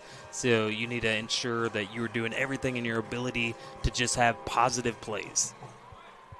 So 73-yard touchdown. Westview is just all over the place tonight in a good way. Yeah, no, I love the energy, and you stated this at the very beginning as well. Last week they kind of came out sluggish, and tonight they haven't looked sluggish at all. There's been a couple of penalties that you may not have wanted, but, man, they've been playing physical ball. So that unsportsmanlike enforced on the kickoff, so Kinzer will kick off from about the 20, or not about, right at the 25. Hey, you know what? He's booted from here before and gotten it into the end zone with a little bit of bounce. A little bit of bounce. Yeah. Number 12, Kinzer Pratt. Back deep for Westmoreland, number 7, Bell. Pratt, a little bit lower. It's going to float and be caught at the 22. Westmoreland return man has a gap on the left side, and a tackle in the open field by Jackson Couples limits the return to the 37-yard line. First and 10 now for the Eagles. 8:22 to go until the halftime break. Yeah, and if you're Westmoreland right now, it's, you did the smart play. You did the little pooch punt. You're able to pin them back deep, and then CD Damron takes it to the house a couple plays later. So I think you just got to play to the best of your ability and try to keep the ball. I'd go for it on fourth down. If it's 4th and 8 or under, I think you have to go for it, because regardless, they're able to score at any point on this field. Single receiver to either side. Hand off to the right. Trying to find the outer edge and just cannot do so. Finn Snyder and Tyler Dunphy assist Drake Hickman on the tackle for a gain of, or let me rephrase that, a loss back to the 36-yard line. Make it 2nd and 12. Yeah, setting the edge, that's what it's called, and he definitely did that. That's very impressive to do so. You're not going to be able to get outside if that man has his outside arm free.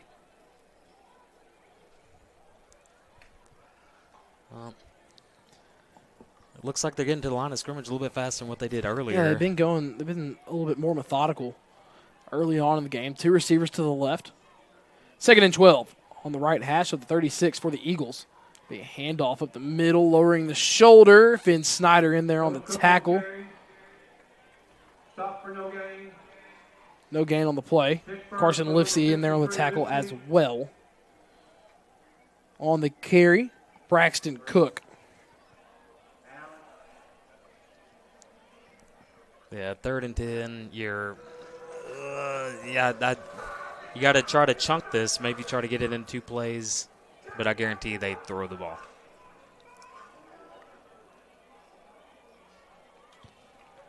So 3rd and 10 upcoming for the Eagles.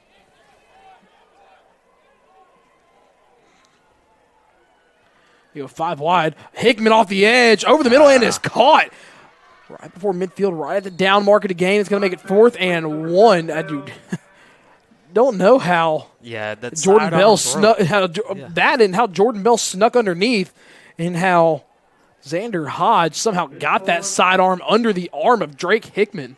Yeah. So 3rd and 10, gain of 9, makes it 4th and 1. And this is a spot where you would love to have Lilly in your backfield. Yes, yep. You're exactly right about that one. Yeah, we saw him throwing that sidearm throw earlier in pregame, and they're going to hand it off, and it's going to be a tackle for a loss. Drake Hickman in there on the initial contact, cleaned up by Corey Wells and Tyler Dunphy. Cannot convert the 4th down. Can Westmoreland? And that's an E&H Refrigeration defensive stop. And the Chargers take over in their own in Eagle territory, and they will only have to go 40 yards and some change. Tough. That's tough. You call the right play, 4th and short, hand it off, can't get back to the line of scrimmage, can't get any yards, turnover on down. But, this Westview team, they are so talented, both sides of the ball. 1st and 10 for Westview. Simpson takes a snap, hands off to Barnes. Barnes flag comes flying up. Barnes up the middle. Barnes inside the 30, but this flag was thrown, 2 flags thrown in the Charger backfield. This one's more than likely coming back. Illegal formation. Yeah, that's what I was guessing too. Yep. So this one's going to come back. Makes it 1st and 15. Ooh, 26 seconds until halftime. Nashville Christian and Jackson Christian tied at 14. Yeah, if you listen to me on air, and I told them, I said, I hope they put this on their wall, but I said that Jackson Christian would probably be counting their pads tomorrow, and they may make me. That semifinal game last year between these two was close for a little while, 1-possession game for a little bit. A few costly turnovers by Jackson Christian gave Nashville Christian the advantage as Asa Barnes up the middle. Another flag comes flying, and this long touchdown run by Asa Barnes that would have been one of 60 or 51 yards, is going to come back. Yeah, it's tough. I didn't see the hold, but I guarantee it holding was. Yep. On Westview. This one's going to come back.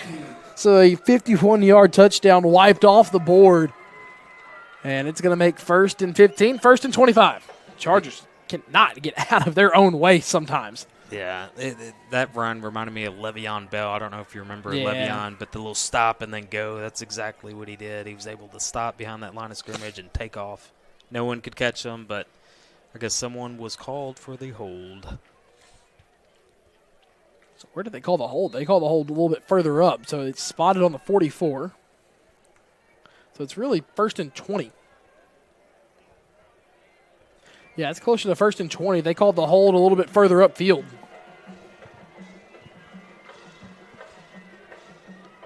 Brown in motion. They're going to go to the bubble. Oh, that's behind Brown. Brown's got to pick it up. Ball still, it's a live ball, and that's going to be a turnover. That's a turnover. Ball was thrown behind Brown. It's going to be Westmoreland football. Yeah, that's a tough one. And you can see Coach McConnell saying, you got to get that one forward, Graham. Yep. That's how we always did it, too. Oh, and the headset has been thrown. Yeah. You can imagine this won't be a pretty conversation. Got to get that one going forward. Yeah, always got to get that one going forward. And that's the reason why when we ran jet sweep as well, we threw it forward. Oh, timeout. Yeah, timeout, very animated timeout by head coach Matt McConnell and R&R on Lindell Boutique timeout. We don't have our crowd mic set up in the best spot tonight, but you could hear it. Hear him shout it all the way up here. Yeah, I have old man ears, and I could hear it back here. It's going to be a I don't think I can say that and get away with it without an FCC fine. It's going to be an old-fashioned butt chewing in that defensive huddle. Yeah, for sure. And you know what? He knows his team is too talented to be doing these type of things, making these type of mistakes. And he wants to get them back on task because, while you're up 35-0 here in the second quarter, Melrose, future teams that you may potentially. We'll find scores on that one in a minute.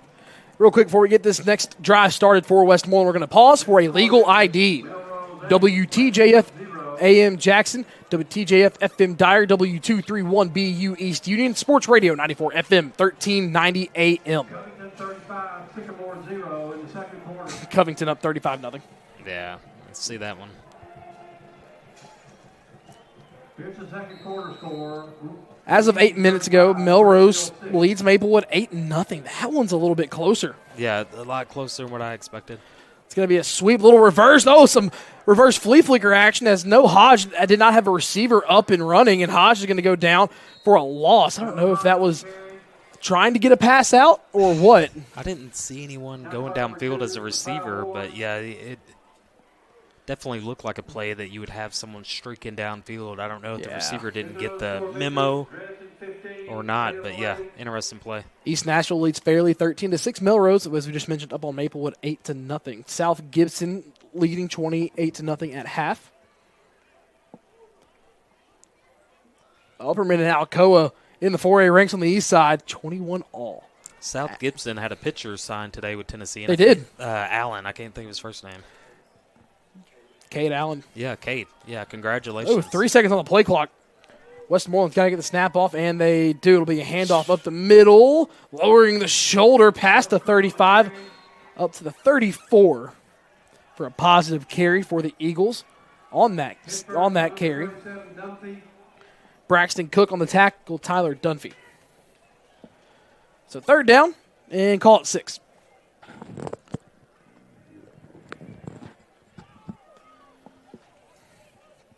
Under 4 to go here until halftime. Eagles will receive the second half kickoff. Gann in motion, handoff to Cook again up the middle. Cook is going to be stuffed at the line of scrimmage. The ball maybe gains a yard. It brings up 4th down and 5.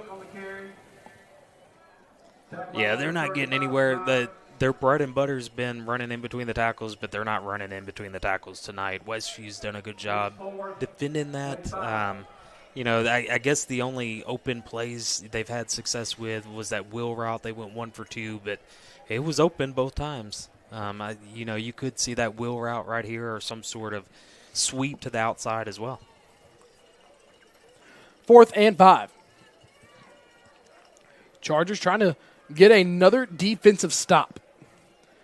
It'll be a reverse. This will be to Gann on the left side. Gann trying to find the outside edge in an open field tackle by Asa Barnes. He has been everywhere tonight.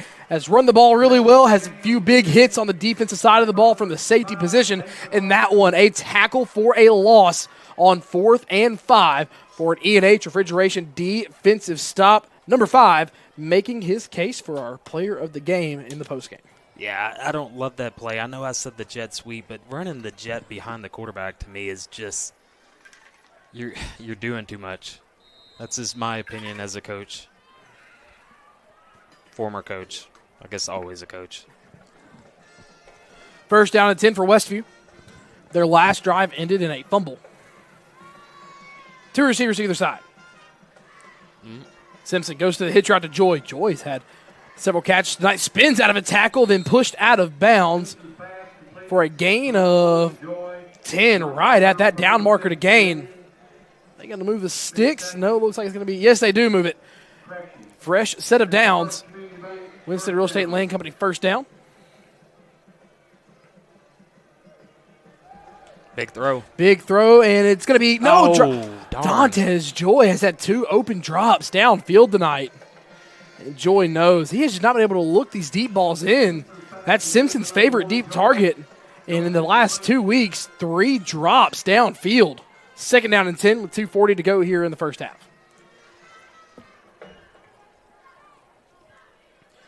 Chargers going quick. Be a handoff to Barnes on the left side. Barnes sidesteps another man past midfield. Barnes has one man to beat, breaks ankles again. Asa Barnes works his way towards the middle, running through tackles. Asa Barnes, green turf in front. Another touchdown by Asa Barnes. 54-yard strike. And the Chargers put up 41 here in the first half so far on the First Spot Security Services touchdown by Barnes. Yeah, it's super impressive. This time, he just used his eyes, was able to cut around a couple of guys, and then he hit the open field. No one wants to tackle this man head-to-head, I'll tell you that, not in the open field at least. Is it no one wants to, or the fact that no one can? Yeah, well, we saw whenever someone tried, it looked like that's what I'm saying. Herschel Walker. That's what I'm saying. Can no one extra point, no good. 41-0 remains your score, 2:26. It's like it's not the fact of do they want to. Yeah. No, I get what you're saying. Can they have the ability? Do they have the ability to? Because we've seen Asa Barnes break tackles, stiff arm defenders, truck defenders, and man. And this is what they, running backs are built for the playoffs. They say if you have good defense, you can run the ball, you're built for the playoffs. And it seems like every week, including the weeks leading up to Covington and Dyersburg, and those weeks where you have tough matchups, that's when he comes out. That's whenever you start seeing these big-time runs. Whenever you need him the most, he's able to carry the rock and make these big-time plays. So Asa Barnes again, this time from 54 yards away. What, did he have 4 last week? He had 4 last week, and he's close to it again. Yep. We'll count it up here in a second.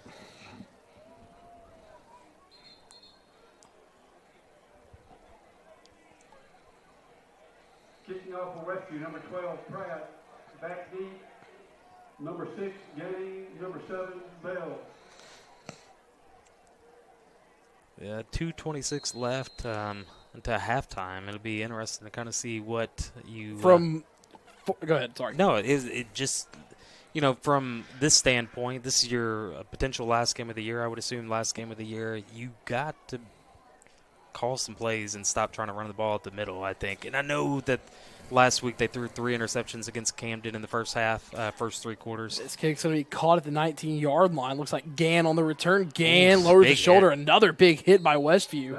And he's going to get up to the 32-yard line. So from 14 down, Milan, with 1:08 left in the second quarter, has come back to tie this game at 14. Wow. Against East Robertson. Yeah. And most people had them picked to go all the way, so it will be interesting. I knew this matchup was going to be a tough one, but if you have Pete and if you have that defense that Milan, would they had 3 or 4 shutouts towards the end of the year, including the last playoff game. They're a physical team. Comer's been known to be able to run the ball and have good defenses in the past. So 1st and 10, handoff to the right side to Cook, and he's going to be at the 35, and he gets to the 35. We'll make it 2nd down and 8.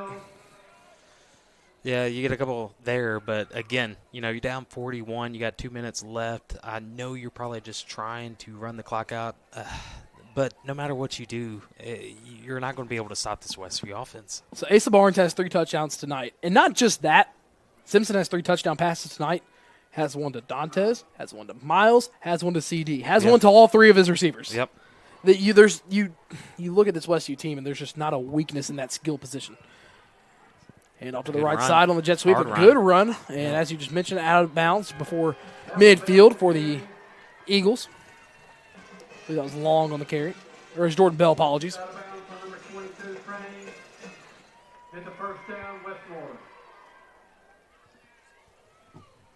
Milan 21-3 at half.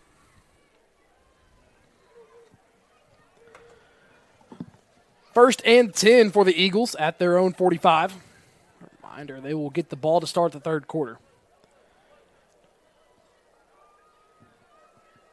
Just over 90 seconds to go here in the first. Be a sweep again to the right side just before midfield, before powering right at the 50. Running backs are running hard. What is going on? Oh, whoa. And a lot of flags come flying out. Not sure what just sparked that. And, props to Messiah Ward. Messiah Ward popped up and immediately put the hands out trying to get his guys away. Yep. Not sure what the call will be. And you hear Westmoreland fans cheering. It was away from the Westview sideline. Yeah, I'm not sure what happened. I just saw the young man driving his feet. Yeah, and Drake Hickman's going to come out of the game. Jamal Barnett comes in.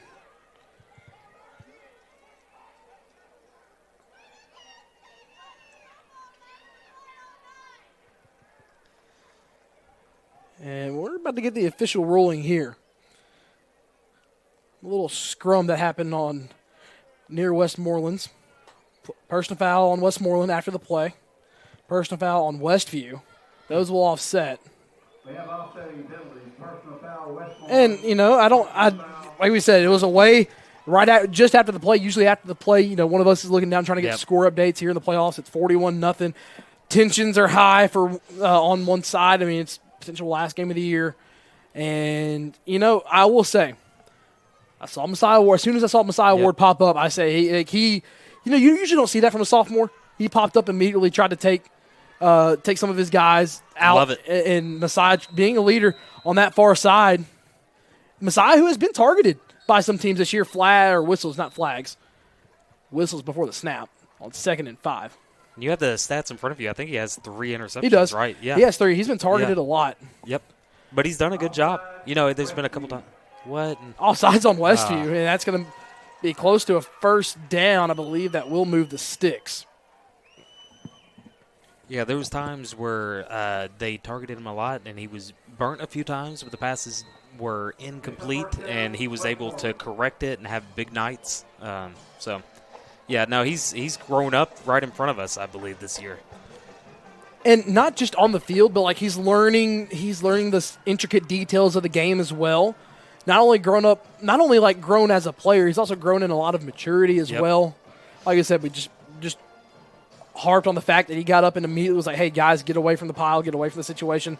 Sweep to Gann on the right side. Gann's going to be at the line of scrimmage, spins forward for a gain of a couple. We'll make it 2nd down and 8 up to the 42. And everyone's going to roll off cleanly as we approach 60 seconds to go here in the first half. And Drake Hickman comes back into the ball game. Jamal Barnett will come out. Yeah, you want all of your guys, so that was a smart play by him. He was protecting his teammates, making sure that no one did anything in the heat of passion, I guess. I don't know. But just make sure no one swung, no one did anything silly, regardless of the situation. Yeah, you don't want anything like that. Westview's had a situation like that towards the end of the regular season. Suspensions were handed out. Do not need a suspension as you head into the quarterfinals next week. And Drake Hickman's first play back into the game. A tackle for a loss. As Drake Hickman pushes Westmoreland back to the 44 for a loss of 2. Will bring up 3rd down and 10. His ability to squeeze, that first step is impressive. It's the dip, man. I don't know how he's able to get that low that fast. Yep. And so 3rd and 10, and they are just going to let this one go to halftime. After 24 minutes of play here at Hardy Graham Stadium, the Westview Chargers lead Westmoreland 41-0 in this round 2 playoff matchup here in the Class 3A TSSAA State playoffs. We will take a 60-second break. When we come back, we'll break down the first half and get you all some halftime scores here on the Sports 731 Network.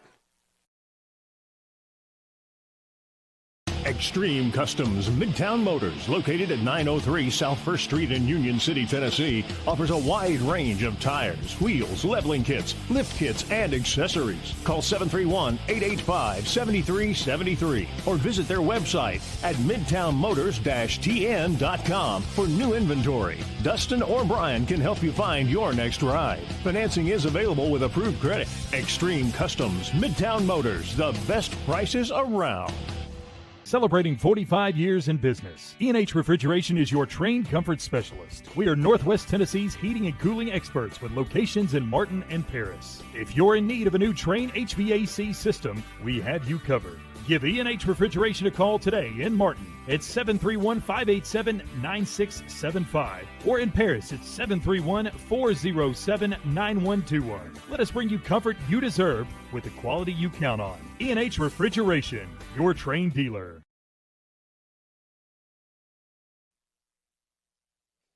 Back here on the Sports 731 Network, your halftime score, Westview leads Westmoreland 41-0. As it has been all Chargers here. In this second-round playoff matchup, Josh, Asa Barnes, 3 touchdowns, and Graham Simpson, 3 touchdowns through the air, each to a different receiver, each to his starting 3 receivers in order this way: Dantes Joy, Miles Brown, and C.D. Damron. Yeah, outside of the couple of drops, this offense has been clicking on all cylinders. I love seeing Asa Barnes run. Man, it's so entertaining to watch him run, and that's something you want whenever you want to make a deep run into the playoffs. Yeah, and the ground game, he had 16 playoffs coming into the – or 16 playoffs. He had 16 touchdowns coming into the postseason. Yes. He's upped that number to 23 on the year, and he hasn't even played I think just now he just completed his 4th quarter of game action in the playoffs. Yeah, that's exactly what you want to see from your star players. They show up whenever it counts, because a lot of times you can start seeing these stats of people and you wonder where they get it from. These guys are getting it from against Covington, against Dyersburg, against playoff opponents. It's big-time games, and these players are playing lights out. So here at halftime on the field, cross country being honored for their state appearance, and I believe that's the Westview Charger Lady soccer team on the field as well, who they are coming off of a state championship, the first public school in West Tennessee to win a soccer championship. Fantastic. A lot of good women's sports here in Northwest Tennessee, and for that to be said, being the first team, that is so impressive, because, people think state championships whenever you talk about women's basketball. Yeah. But for soccer being the first one, that is crazy. There's been private schools to win it on the west side of Tennessee.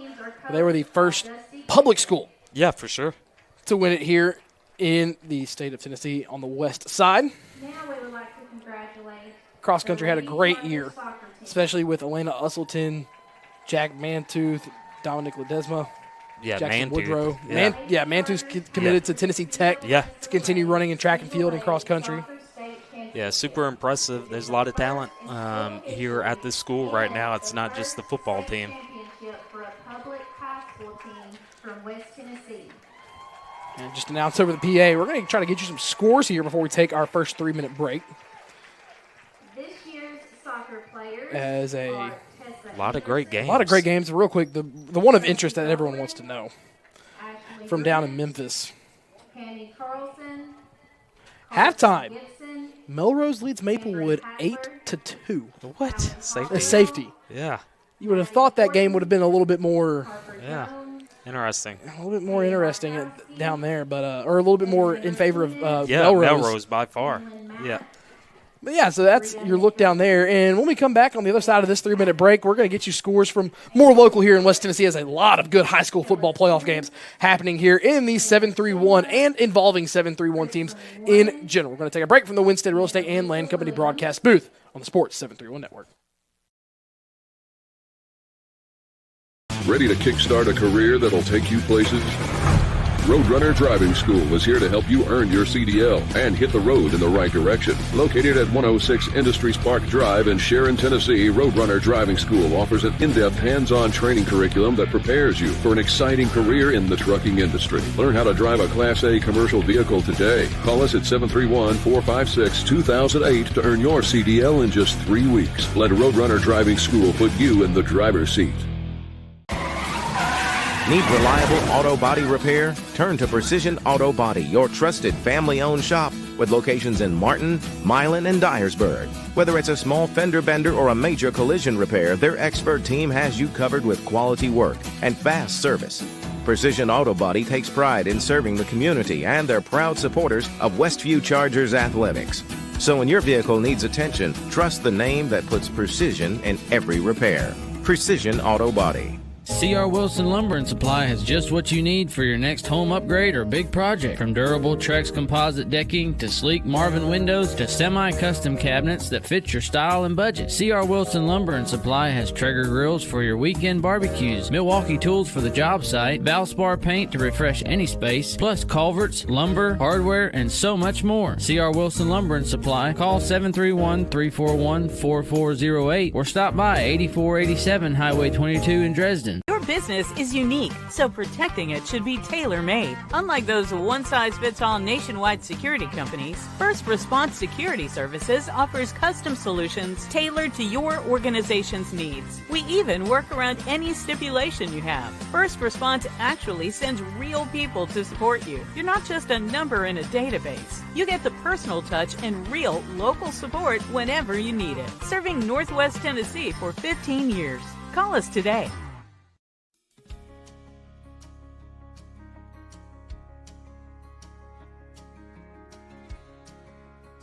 At Winstead Real Estate, we treat every customer like they're the only one. We take the time to find the perfect home or land just for you. Where real estate is done with care and a handshake still means something. Call us at 731-504-8969. Got a leaky roof? Missing shingles? Or maybe it's time for a total roof replacement. No matter what your roofing needs, KB with ARS Roofing has you covered. From repairs and cleaning to full roof replacements and preservation, ARS Roofing is your trusted local expert, serving all of West Tennessee and Western Kentucky. Protect your biggest investment, your home, with the quality and care you deserve. Call ARS Roofing today at 731-636-9700 and schedule a free quote. ARS Roofing, making roofs look great again.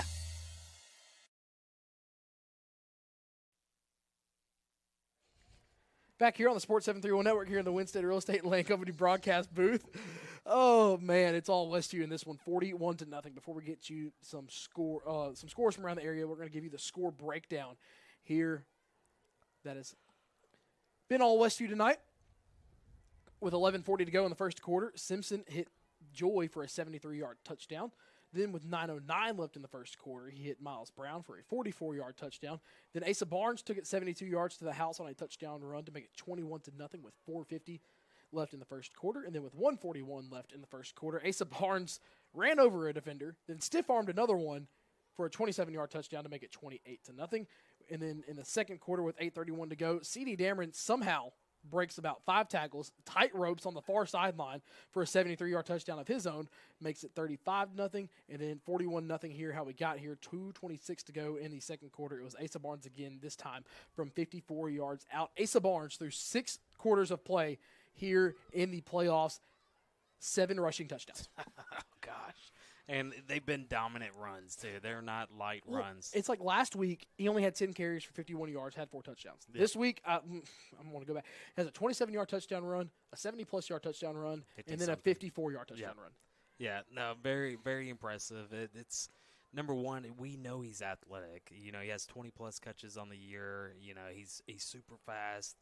But, gosh, I love seeing whenever he makes contact with the defense. It is so impressive to see him run over, run through, and run around these guys. Now some scores of interest from around the 731 and involving 731 teams. East Robertson took a 7-point lead over Peabody at half. It's 21-14. Westview obviously up here, 41-0. South Gibson up on Spring Hill, 28-0. Covington leads 49-0, 21-3 Milan at halftime, and Marshall County up 20-14 over Dyer County. That one is close at half. It's a 6-point game. Dresden leads Fayetteville 15-14, just down Highway 22, and then Huntington's up 28-10 at halftime. Marshall County, we just mentioned them. Dyersburg up on Fairview 30-19 at the halftime break. And let's see here, trying to find more scores. East Nashville and Fairleigh. East Nashville leads 13-6. Pearl Cone leads Crockett County. I believe that's who they're playing, 14-7 at half. And TCA up 35-0 at halftime. McKenzie up 42-6 on Greenfield. That is the most recent update we have of that one, as it's been all McKenzie since that opening drive touchdown by Greenfield. And Nolensville's beating Henry County 10-7 as well at halftime.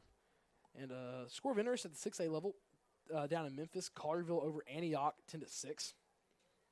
Let's see here. Yeah, Henry County, there's that 10-7 score. And that Munford trails Beach, 20-15 at the half. And obviously the big one that's kind of has everyone watching, Jackson Christian, Nashville Christian tied at 14 at the half. Yeah, and you called it last year. You said they did the exact same thing. If you can control the clock, that's a great defense. Yeah, and we talked about it off air. I don't know if we mentioned it on air. Apologies if we already have. Jackson Christian has controlled the clock in the first half, as Nashville Christian did not get their their second possession of the half until 6 minutes left to go in the second quarter. Yeah, I mean, that's, all those tough Union City teams, whenever they were super competitive, that's what they would do as well. You control the clock. You can typically control the game.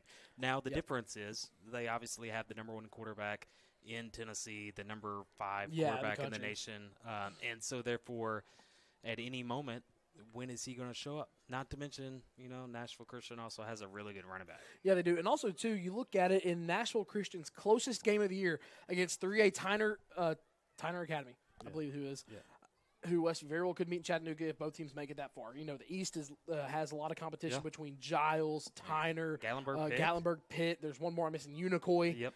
Those 4 teams that I just mentioned right there all have a shot.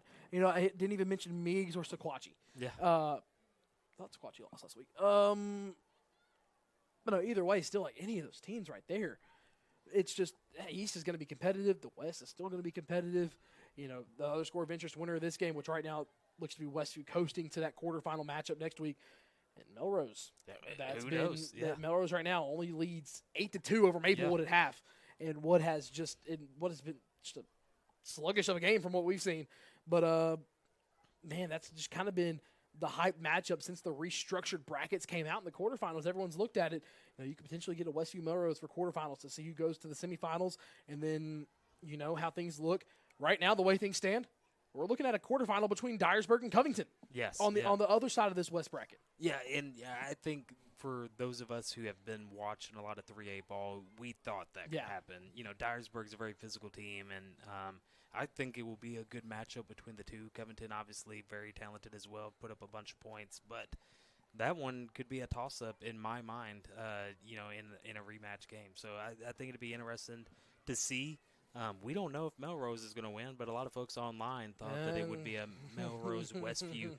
We saw this week 2, week 3. We saw this talk happen before even week 2, week 3. Yeah. It's been kind of hyped up for a while. Everyone's kind of wants that matchup, and I'm gonna let y'all go on Facebook after the games are over tonight and see what we're all talking about. We have about 3 minutes until the second half kicks off. Thank you all for tuning in to the halftime show. Westview, they lead 41-0. When we come back, Westmoreland, they will receive the second half kickoff, as we will have a running clock here in round 2 as Westview leads 41-0 here on the Sports 731 Network. Come see Premier Furniture with 2 great locations in downtown McKenzie and in Union City. They've got everything to make your house feel like home. From cozy bedding to stylish dinette sets, recliners, sectionals, sofas, love seats, and more. Add the perfect touch with entertainment consoles, accent chairs, bedroom suites, and accessories to match your style. Whether you're furnishing a new space or updating your favorite room, it's well worth the drive to Premier Furniture in McKenzie and Union City. The Hawks Nest Sports Venue in Martin is a proud supporter of the Westview Chargers. The Hawks Nest is the place to be to catch all your favorite games and sporting events. From Wing Wednesday to weekend karaoke and live entertainment, the Hawks Nest Sports Venue is the best hangout in Martin. For a weekly lineup of events and specials, check them out on Facebook at The Hawks Nest or stop by 105 Church Street in Martin. The Hawks Nest Sports Venue, proud supporter of Charger Athletics. Go Chargers!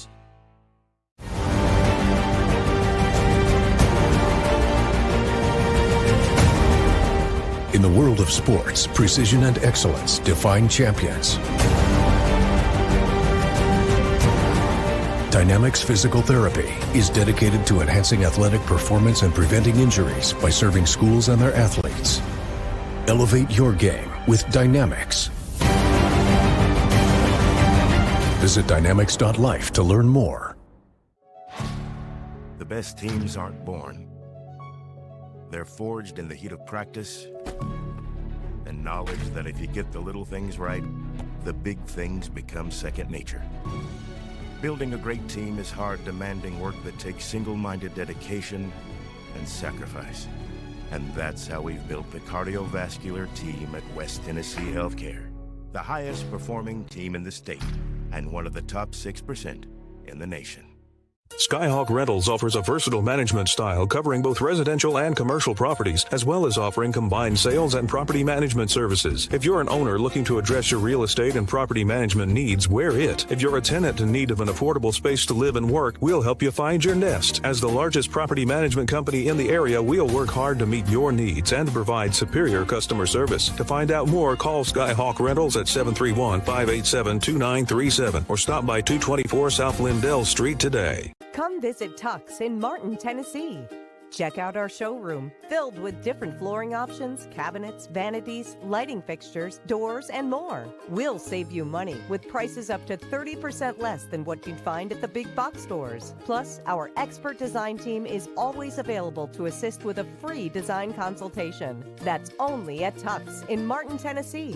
Quality products at discount prices. Come see us today.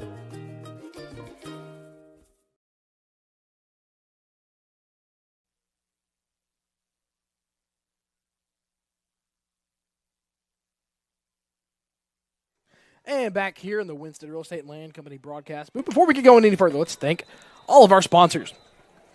Winstead Real Estate and Land Company, Taylor Homeworks, First Response Security Services, and the Hawks Nest Sports Venue for being our playoff round 2 game day sponsor. Davis Clothing in Lexington, who hooks us up with good polos and quarter zips as well. Wendell Alexander Realty, Roadrunner Driving School, and Martin Medical Center for sponsoring our pre- and post-game shows. Keys to the Game, brought to you by Smith and Naney Design Center and Lumber Company.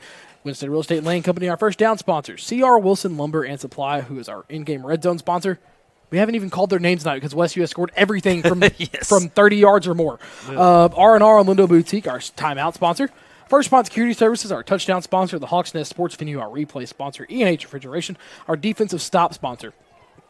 Our top performer / player of the game, American Roofing Soft Wash. Skyhawk Reynolds is our fan cam sponsor. Town and Country Dry Cleaners, who sponsor our post-game interviews. Wendell Alexander Realty, and we just mentioned the post-game show earlier. Precision Auto Body, Weekly Ford Nissan, Tux Discount Sales, Premier Furniture, Extreme Customs, Midtown Motors, Crave Restaurant, and Dynamics Physical Therapy and Fitness for being our additional sponsors. Once again, thank you to Crave, especially for being our pregame meal and providing us with some delicious food as just to nourish our bodies before we called this 41-0 ball game here at halftime. Yeah, and I tell you what, I saw Brandon earlier in the week, and I didn't even know there was a sponsor this week, and I was like, man, I get so excited to have Crave before the game. It is fantastic. I love their Mediterranean Bowl. There's a lot of good restaurants in this town. If y'all want to sponsor our pregame meal, hit up Max. You can find him at Forever Communications. For some reason, his last name's blanking on me. Johnson, maybe? I think, Max, I'm sorry if I'm butchering your last name. But, yeah, look up Forever Communications. Look up, and find Max Johnson. If you want to sponsor our pregame meal, we know there's a lot of good restaurants here in Martin, Tennessee. Yeah. Talking to a lot of you. But to be honest, every pregame meal has been fantastic. Oh, yeah, we've had Blake's this year. We've had Crave a few times as well. The Even Woodfire. Woodfire. Yeah, all great. Domino's as well. Just a lot of good places that have sponsored our pregame meals. Pratt has this second half kicked off. As this kickoff will be caught on the run inside the 20. Yeah, it's going to be Gann who is wrestled down. That was Gann on the carry. Tackle by number 22, Charger. Frank. Yeah, it's Alex Evans who looked like he almost did a cartwheel. Yeah, it did. Clock starts to run as the Chargers lead by the required 30 points to get the second half running clock.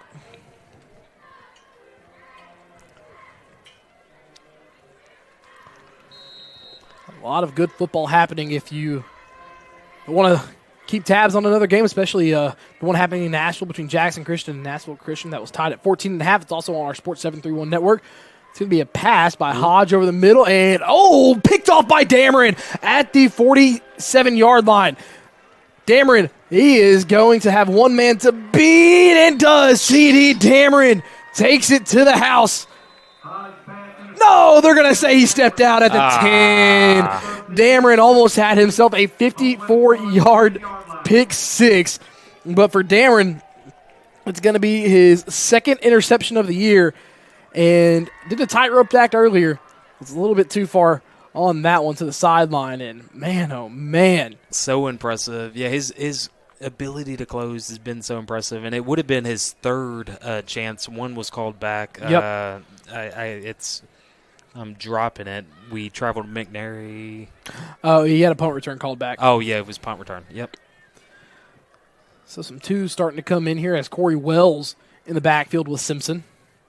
A handoff to Wells. Wells up the middle. Wells has one man to beat, and Corey Wells powers it in from 10 yards out. Damron with the interception. Gets it down to the 10. One play, and a touchdown has been scored off the C.R. Wilson Lumber and Supply red zone opportunity, which leads to a first response security services touchdown. Corey Wells from 10 yards out. Yeah, Corey Wells on a lot of teams I think would be getting more touches at running back. But this team, they got a loaded running back room. Keyshawn Frame, last week we got to see some touches as well. He looks good at running back, so it'd be interesting to see who's going to get some touches later on tonight. Looks like the clock is stopped. Yeah, it stops on scores. Kinzer Pratt scores on the extra point. It's 48-0. Nashville Christian starting out the second half hot. They have pushed a lead out to 28-14 with 6 minutes to go in the third. Yeah, it's tough. Once they get rolling, they're hard to stop. Yeah.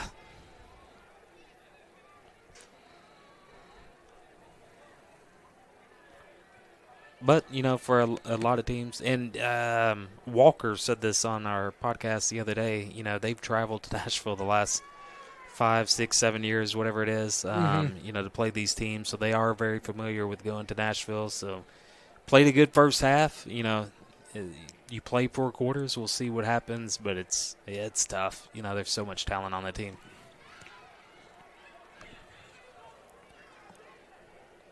Chargers lead 48-0. 10 minutes to go here in the third. Kicking off for Westview, number 12, Kinzer Pratt. Back deep, number 6, Gaines, number 7, Bell. Bell and Gann back deep to return. Pratt, a low liner, and it's going to bounce in the end zone for his 6th touchback of the year. Yep.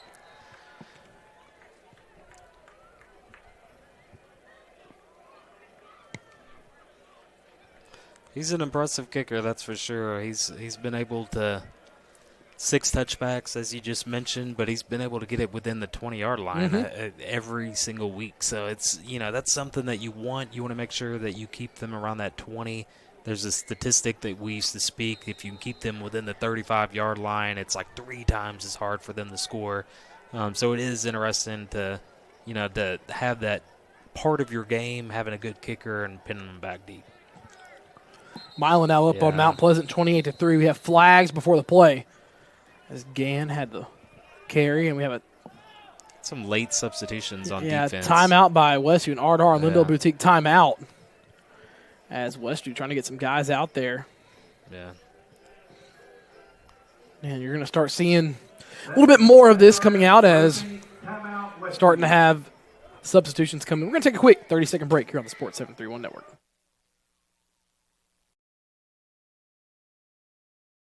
Crave Restaurant in Martin is a unique eatery that specializes in nutrient-dense foods, high in protein, low in calories. Try our protein bowls, cauliflower barbecue chicken pizza, pepperoni pizza, and much more. Meals are prepared with fresh ingredients Monday through Friday from 10:30 a.m. to 2 p.m. and 4 p.m. to 7:30 p.m. Order online through the Toast app for easy pickup or have it delivered through DoorDash. Call it in at 731-281-4865 or dine in at 129 Neal Street. Crave. Taste the difference.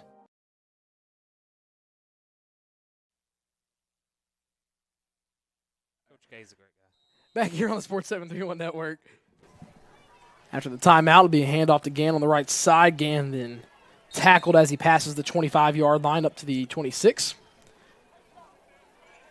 Be a 6-yard gain. Second down to 4 upcoming. Melrose, we just mentioned, leads Maplewood 16-2 in the second half.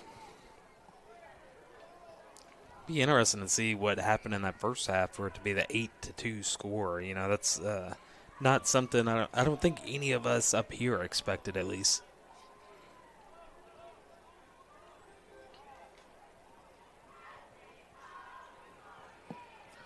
Second and 4. A lot of motion And tackle in the backfield. That looked like Jackson Couples, and it was Couples. Be a loss of about, right back to the line of scrimmage. Looked like a loss of at least one on the play. Yeah, it looked like a loss to me too, but I guess they're giving them some sort of phantom momentum push. 3rd and 4.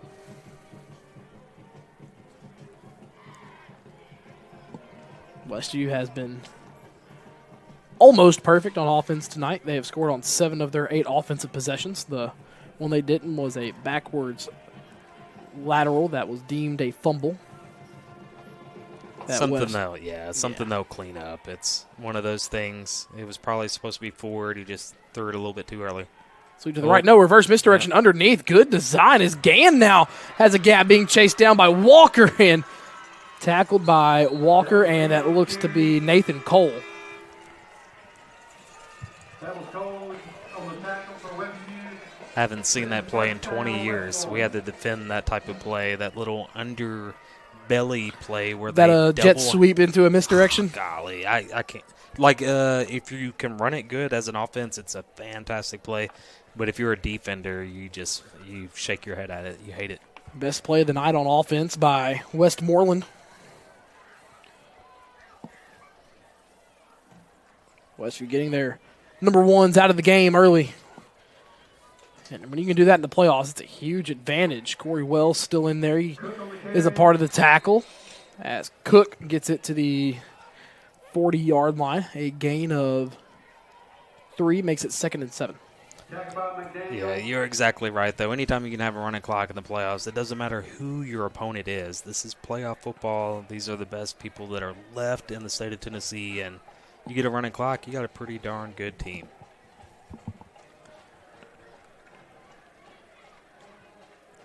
They move it up 1 more yard. 2nd down and 6 officially, a gain of 4. Under center is Hodge. Sweep to Gann. Gann on the right side trying to follow his blocks and tackled right at the line of scrimmage. Yep. 3rd and 6 upcoming. They're playing the edge great. You know, that's a good job. Even with some substitution guys out there, they're playing tough and physical. Defensive ends are doing a great job at not letting tackles wall off and create that edge on the outside, keeping their shoulders from getting turned. 3rd and 6.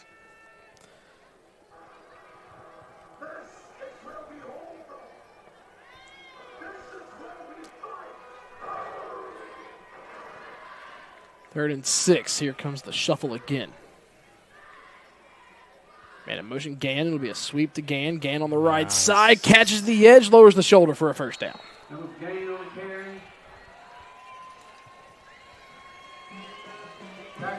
South Gibson has taken a 42-0 lead.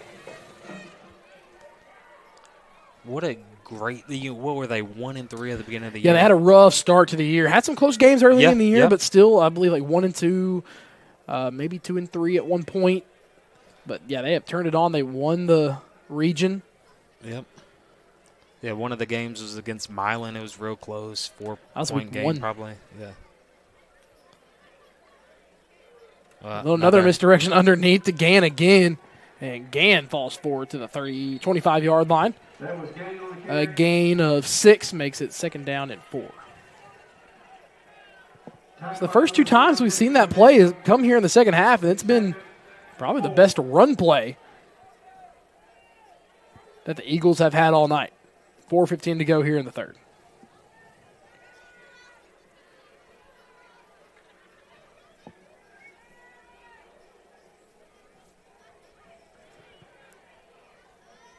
Single receiver here to the near side. On the strong side of the field, ball on the right hash. 2nd down and 4. Handoff up the middle. Patient running from Cook, as he's going to be close to that down marker. And looks like they're signaling 3rd down. It's going to be 3rd and inches. Yeah, it's going to be 3rd and less than a yard. 3:35 to go here in the third quarter.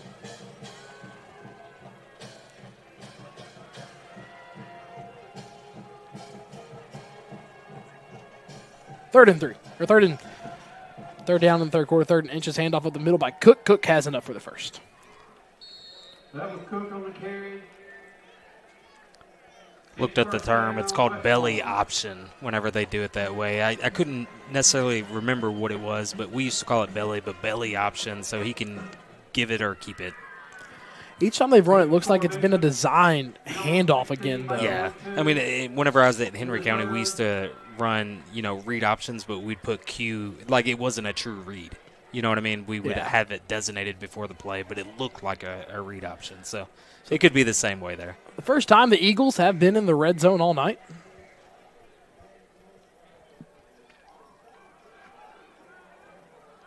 First and 10 from the 18-yard line. Hand off to Gann on the right side. Has good blocks in front. Yeah. The river parted. Be right around the 10-yard line. Looks to be the 11. Yeah, the outside edge went too far upfield. And whenever you do that, obviously, just like you said, it's split open like a river. Gain of 7. Second down and 3. As we approach the 2-minute mark, the breeze starting to pick up here. Beautiful night. Yeah, great night here in middle of November, 62 degrees tonight. Hodge will try back to pass. He's going to go over the middle, and it is caught for a touchdown.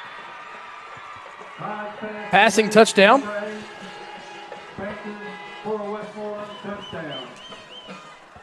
Yeah, Westmoreland gets on the board with an 11-yard touchdown strike.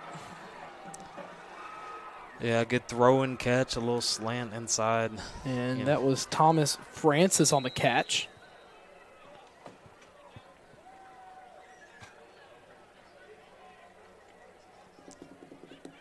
$1:49 to go here in the third.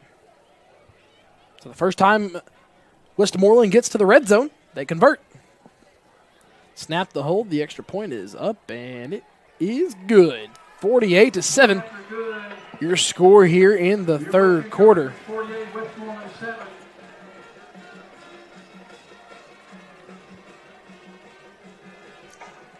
Tuesday is going to come over to the sideline. Yeah, it'll be, nothing to be upset about. You got a bunch of backup guys in there. They're doing, the best job they can. They're going against still the first team of Westmoreland, so not too upset on that one. Couple plays they could have cleaned up on, but, it is what it is. Still got to run a clock. Minute 49 left in the third. 48-7. We see who comes out on offense this following drive. Westview, they have run one offensive play here in the third quarter, and it was after a C.D. Damron interception. The Chargers had one play from the 10-yard line, and it was a Corey Wells handoff for a touchdown. Yeah, and I think every time I'm amazed about his athletic ability. He could play on both sides of the ball if he was on a team that needed him to play both sides of the ball. And early on in the year, we got to see him play tight end, but once he moved to running back, it just shocked me, especially with that large first run that he had. So Westmoreland kicks off for just the second time tonight. Well, it looks like we're a little confused.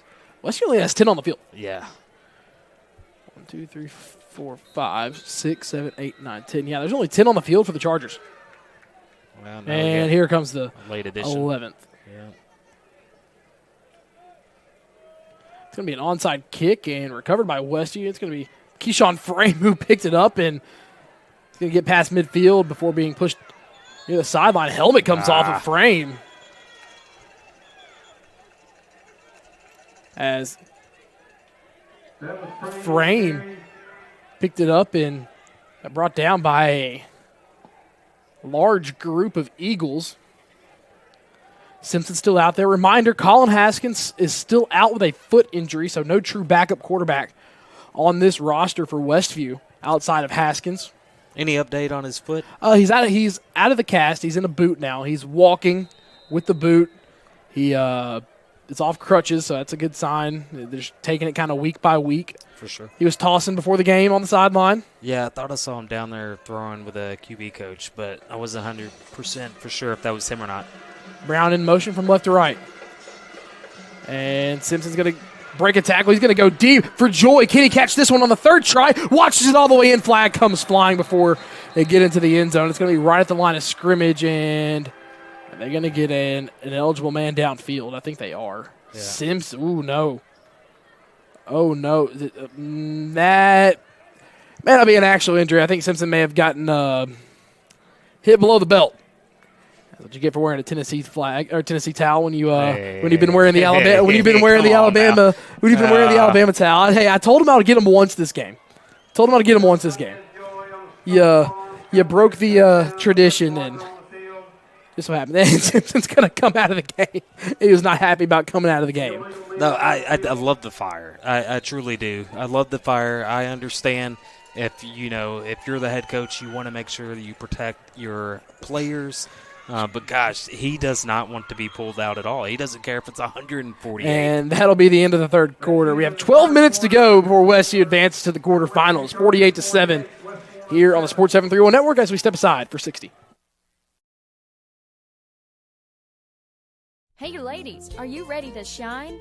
Discover a new look at R&R on Lindell Boutique. From trendy outfits to must-have accessories like our custom hat design station, we've got everything you need to complement your style. Come shop with us at 228 South Lindell Street, right next to a Woodfire Pizza Kitchen in Martin. We're open Monday through Thursday, 10 a.m. to 5 p.m., Friday, 10 to 6, and Saturday, 10 a.m. to 3 p.m. R&R on Lindell Boutique, where style meets fun.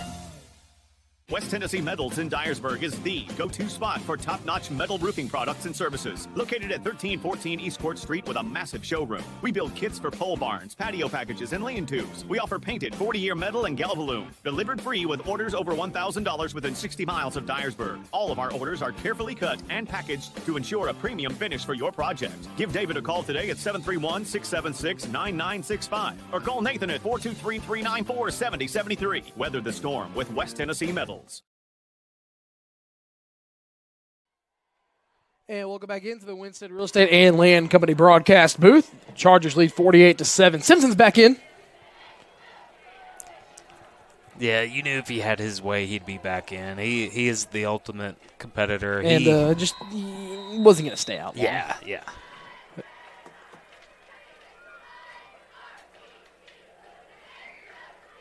There's a snap. Hands it off to Barnes on the right side. Barnes has a blocker in front. Barnes bounces it to the outside.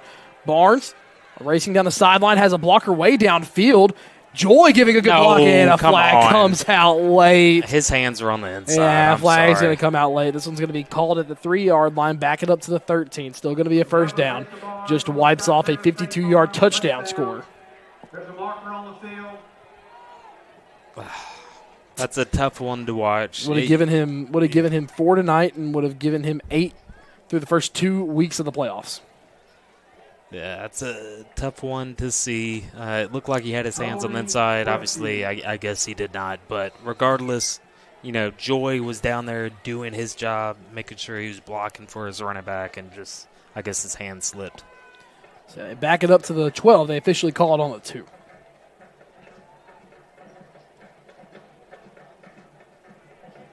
It's 1st and 10, Westview on Westmoreland's 12. Let's see if they give it to him one more time. Yeah, I feel like they will. So that's an official gain of 40? Yeah, I believe you're right. 10 seconds on the play clock. Bunch trips to the left side. Man in motion is Brown. Simpson rolls out to his left. He's going to throw loft one for the end zone to Damron. Did he keep the foot down? I think so. Put your hands up. Touchdown! 12-yard touchdown strike as Damron got the foot down. His second touchdown reception of the night. Simpson's 4th passing touchdown of the night as well. It's a Winstead Real Estate and Land Company touchdown. Simpson to Damron. Pretty throw. It was a great throw. It was locked in before the game. There were some dots down on the field.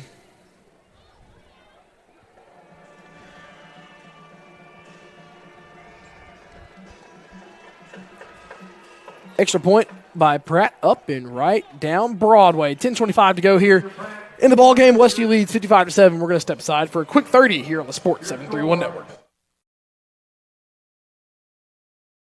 Wendell Alexander Realty is the premier real estate expert serving Northwest Tennessee with a deep-rooted commitment to excellence and local knowledge. Founded in 1985, we understand the unique needs of our community because we live and work here. Combining local expertise with high-end marketing techniques, we ensure your property stands out in the marketplace. Trust Wendell Alexander Realty to deliver exceptional service and results. Contact us today at 731-281-1220 to experience the difference.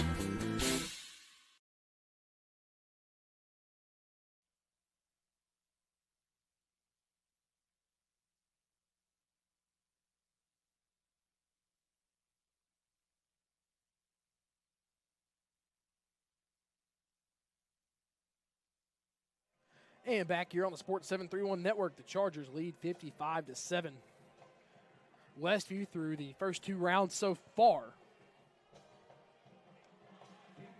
has put up 117 points and only allowed 7. Yeah, those sevens didn't. That 7 did not come against the 1s either. So it's very impressive to still remain scoreless against the 1s.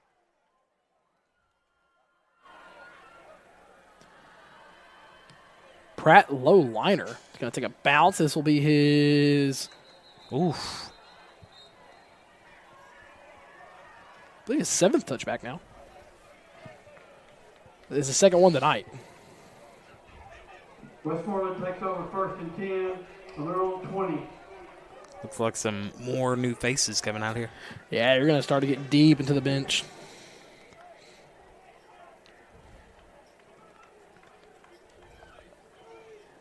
We have any other score updates? Have you seen? I'm still looking around. You're a bunch of yelling on the sideline, Westview, trying to get their personnel in check. Ooh, Beach regains the lead over Munford 33-30.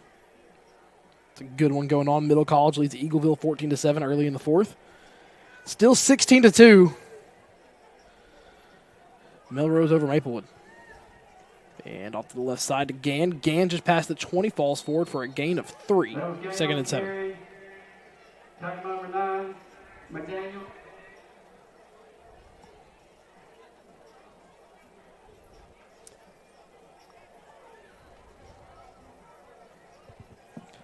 $8:45 to go here in the 4th quarter. Going to pause for a station ID. WTJF AM Jackson, WTJF FM Dyer, W231BU East Union, Sports Radio 94 FM, 1390 AM.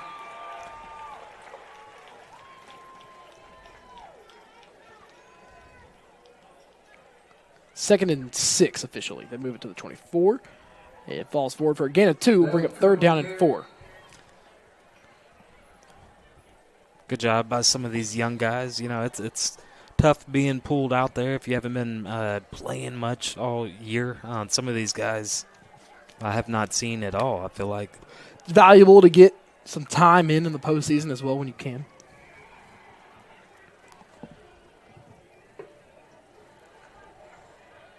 The Chargers will move on.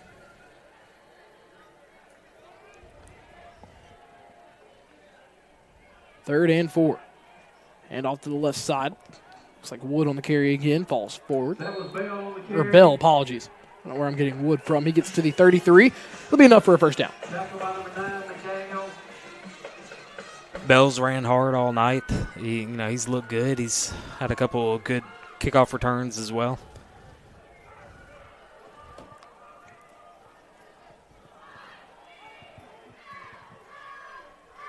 Reminder, Westview now faces the winner of Melrose and Maplewood. Melrose up 16-2 as of the last update that we got.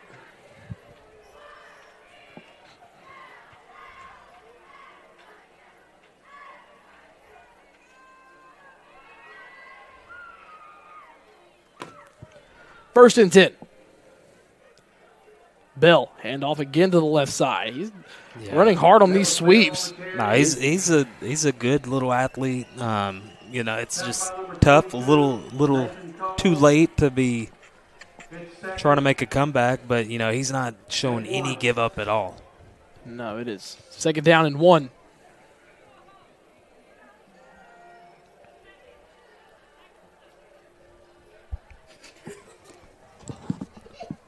Got club music going on. I got club music happening on the sideline. Don't know where that's coming from. It's got to be. It's definitely the student section. Yeah, I see their speaker sitting on the ladder now. Was that Jay Holiday? It's someone. Tackle in the backfield to be a loss. Fumble on the play. Westview recovers. Yeah, it's a little bit of Jeremiah. It's a little bit of Jeremiah happening on the student section. We're not gonna say what the song is. We're gonna keep it friendly up here.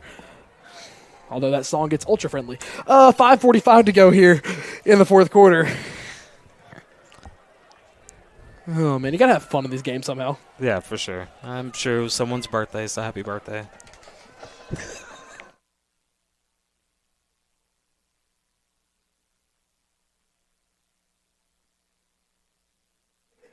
Okay, it's first down and 10 on the 40. We have gone off the rails here tonight, ladies and gentlemen.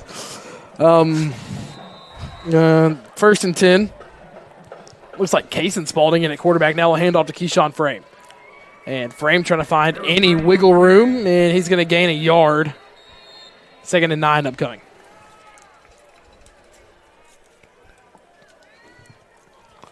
Good to see Frame back in there. Last week he had a very productive week. Yeah, last week he carried the ball 6 times for 63 yards and 2 touchdowns when he came in with the 2s unit.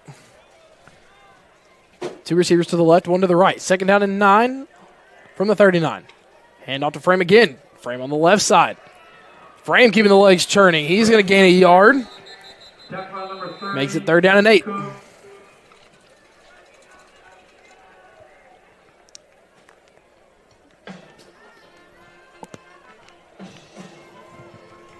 Just the 3rd time that Westmoreland has come over here on this side of the river in the playoffs.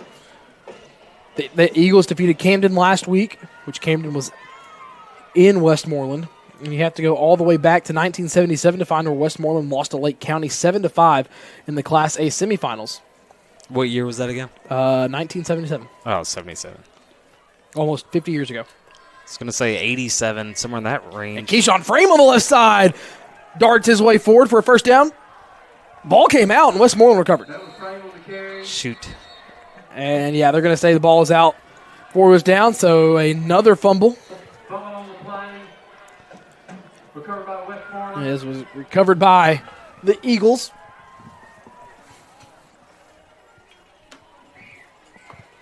Yeah, he's a hard runner, but sometimes you see that. You got to secure the ball all the way down whenever you're getting tackled.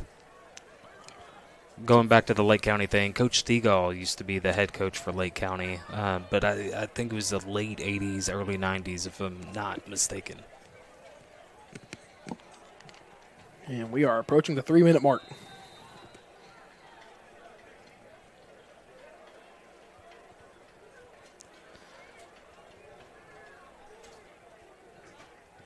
Well, it'll give this defense one more opportunity to stand up and maybe withhold them. Looks like someone called timeout. Yeah, it looks like we're going to have an official timeout. Still an Ardar Little Boutique timeout. The official had to tie a shoe. We got to make sure everyone's ready. And now we officially restart the play clock.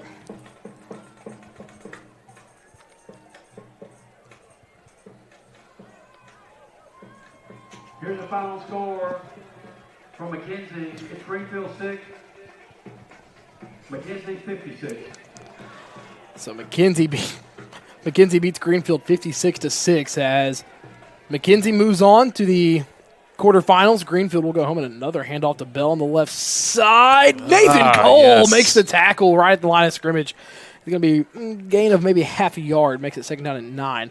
But McKenzie gets the win. They move on to the quarterfinals. Props to Greenfield. Their first time in the 2nd round since, I believe, 2018 this year. Yeah, very impressive. They've had a great year. This wasn't a team that, people expected to. This wasn't a team a lot of people meant to, expected to make it into the playoffs. Yeah. We got an update on the Dresden score because that would be an interesting one as well. Yeah, we're going to catch that one up here in a second. About 1:30 left in the game. Hand off to the right side now. It's Gann. Gann's going to go down in the backfield as we are under 90 seconds. Personally, I'd love to see a rematch between McKenzie and Dresden. Earlier in the year, McKenzie brought the belt, spanked Dresden, but Dresden now is healthy. They're firing on all cylinders, and I think that would be a good matchup between two Mr. Tennessee semifinalists.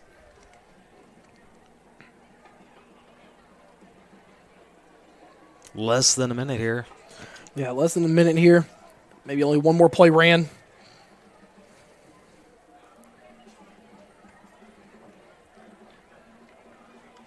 Yep. Big handoff at the middle and makes the man miss. And Kason Spalding trying to give chase. Spalding will push him out of bounds. Ooh, late hit. Flag comes flying. Yeah, that was a late hit. It's tough to see that one. Just a simple dive, took off, got the edge.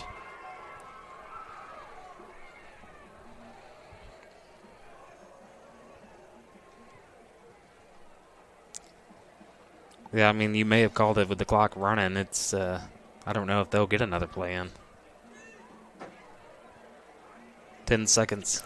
Yeah, I don't know if they're going to get another play off in. And they do stop the clock for a split second. Timeout, Westmoreland. They're going to stop the clock to get one more play in. Yeah.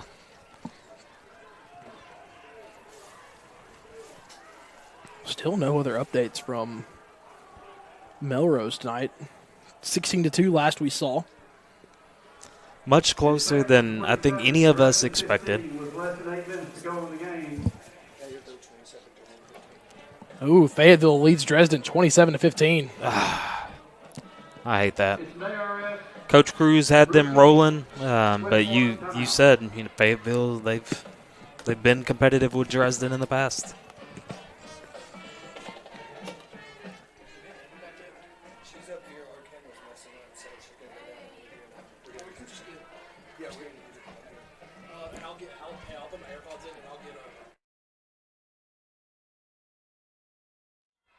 Sorry if you heard that behind-the-scenes conversation. Got to do a little bit of production sometimes on the spot.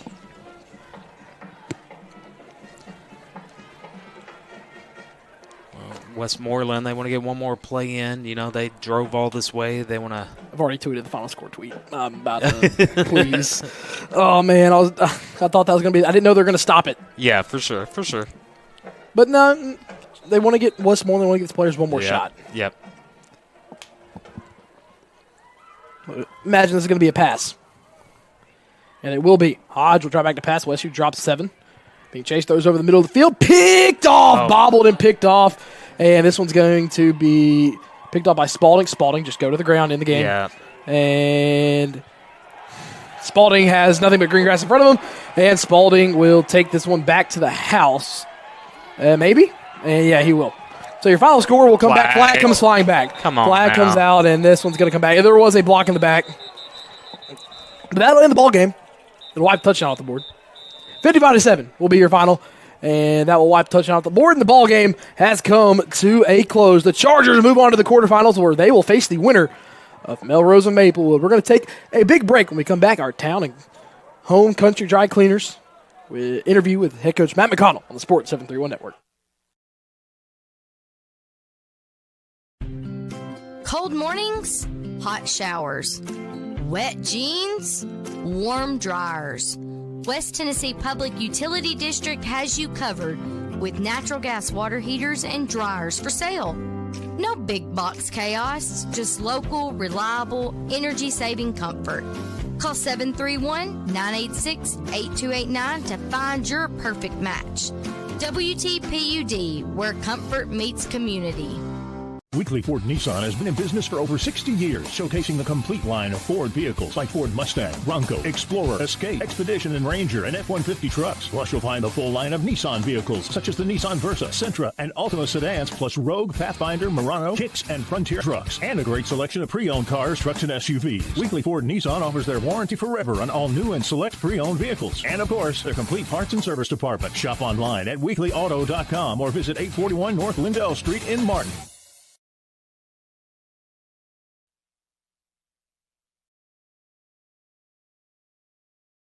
Extreme Customs Midtown Motors, located at 903 South 1st Street in Union City, Tennessee, offers a wide range of tires, wheels, leveling kits, lift kits, and accessories. Call 731-885-7373 or visit their website at midtownmotors-tn.com for new inventory. Dustin or Brian can help you find your next ride. Financing is available with approved credit. Extreme Customs Midtown Motors, the best prices around.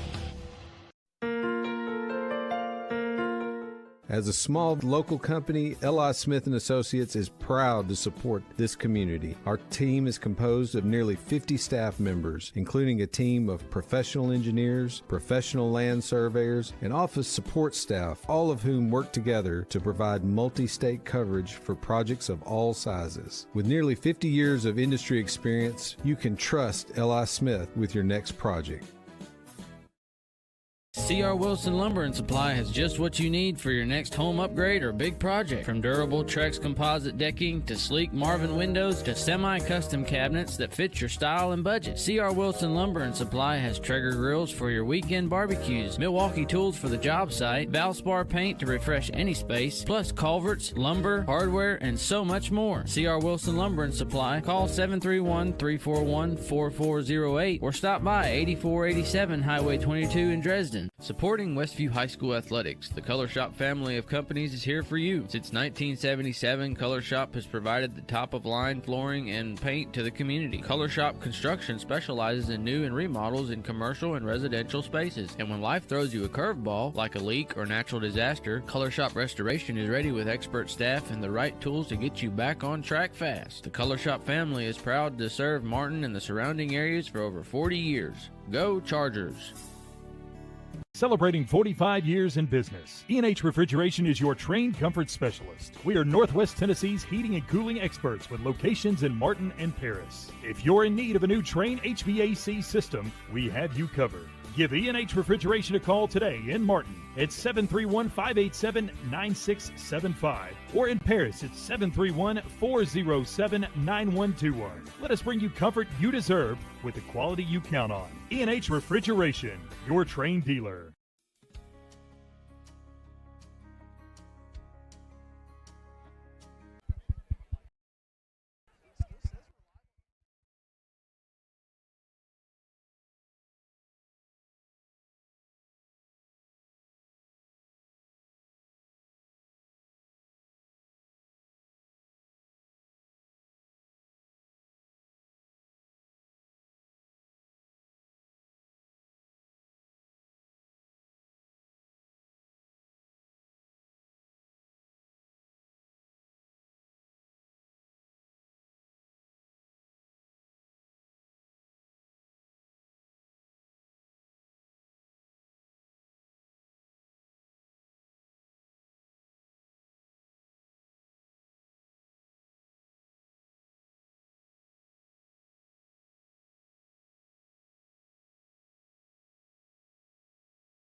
come out every week and they play hard on Fridays. They prepare all week.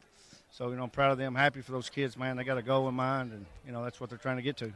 Coach, Asa Barnes in the regular season had 16 rushing touchdowns.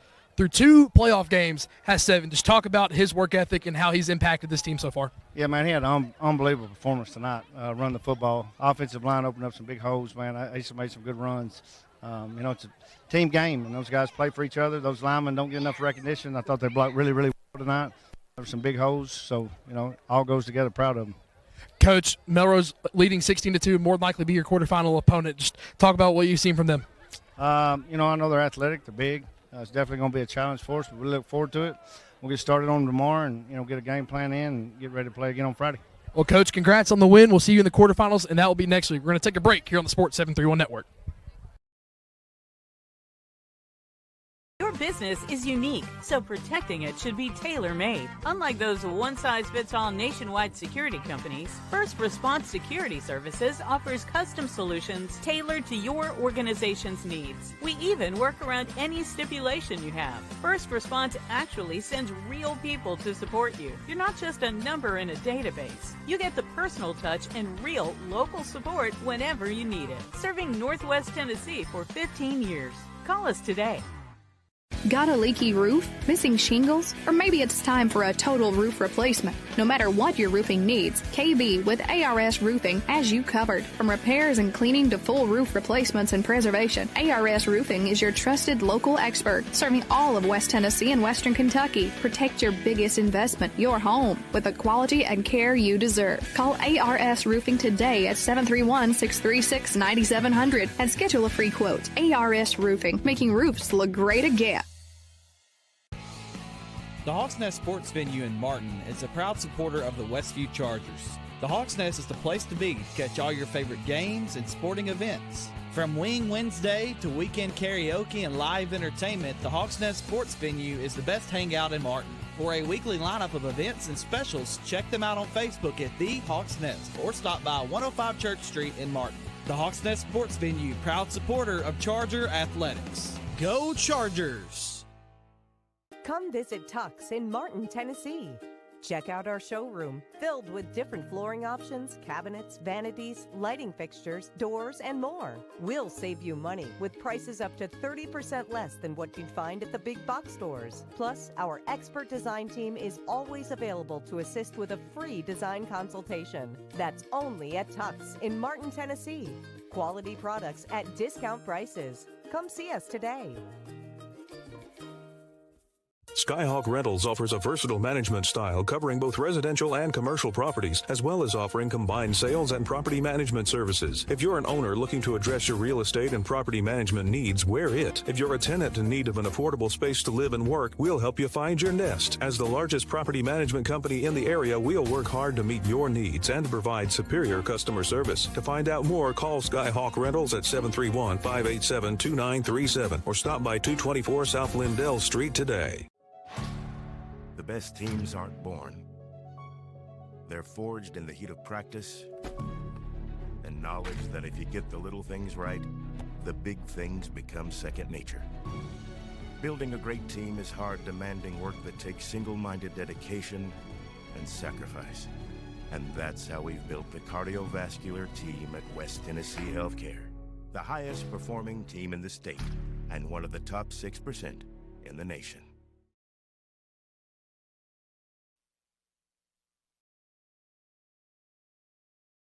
Your business is unique, so protect. Weekly Ford Nissan has been in business for over 60 years, showcasing the complete line of Ford vehicles like Ford Mustang, Bronco, Explorer, Escape, Expedition, and Ranger, and F-150 trucks. Plus, you'll find the full line of Nissan vehicles, such as the Nissan Versa, Sentra, and Altima sedans, plus Rogue, Pathfinder, Murano, Kicks, and Frontier trucks, and a great selection of pre-owned cars, trucks, and SUVs. Weekly Ford Nissan offers their warranty forever on all new and select pre-owned vehicles. And, of course, their complete parts and service department. Shop online at weeklyauto.com or visit 841 North Lindell Street in Martin.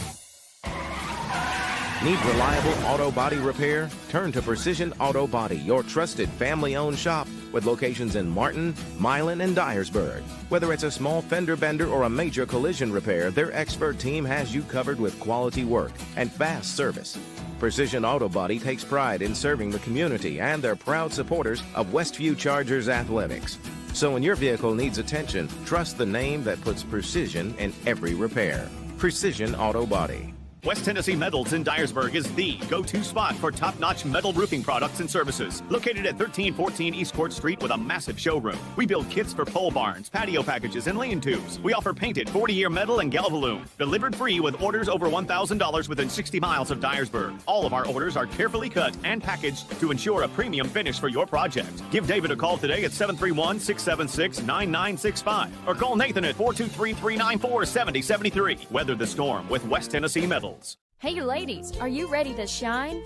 Discover a new look at R&R on Lindell Boutique. From trendy outfits to must-have accessories like our custom hat design station, we've got everything you need to complement your style. Come shop with us at 228 South Lindell Street, right next to Woodfire Pizza Kitchen in Martin. We're open Monday through Thursday, 10 a.m. to 5 p.m., Friday, 10 to 6, and Saturday, 10 a.m. to 3 p.m. R&R on Lindell Boutique, where style meets fun. Come see Premier Furniture with 2 great locations in downtown McKenzie and in Union City. They've got everything to make your house feel like home. From cozy bedding to stylish dinette sets, recliners, sectionals, sofas, love seats, and more. Add the perfect touch with entertainment consoles, accent chairs, bedroom suites, and accessories to match your style.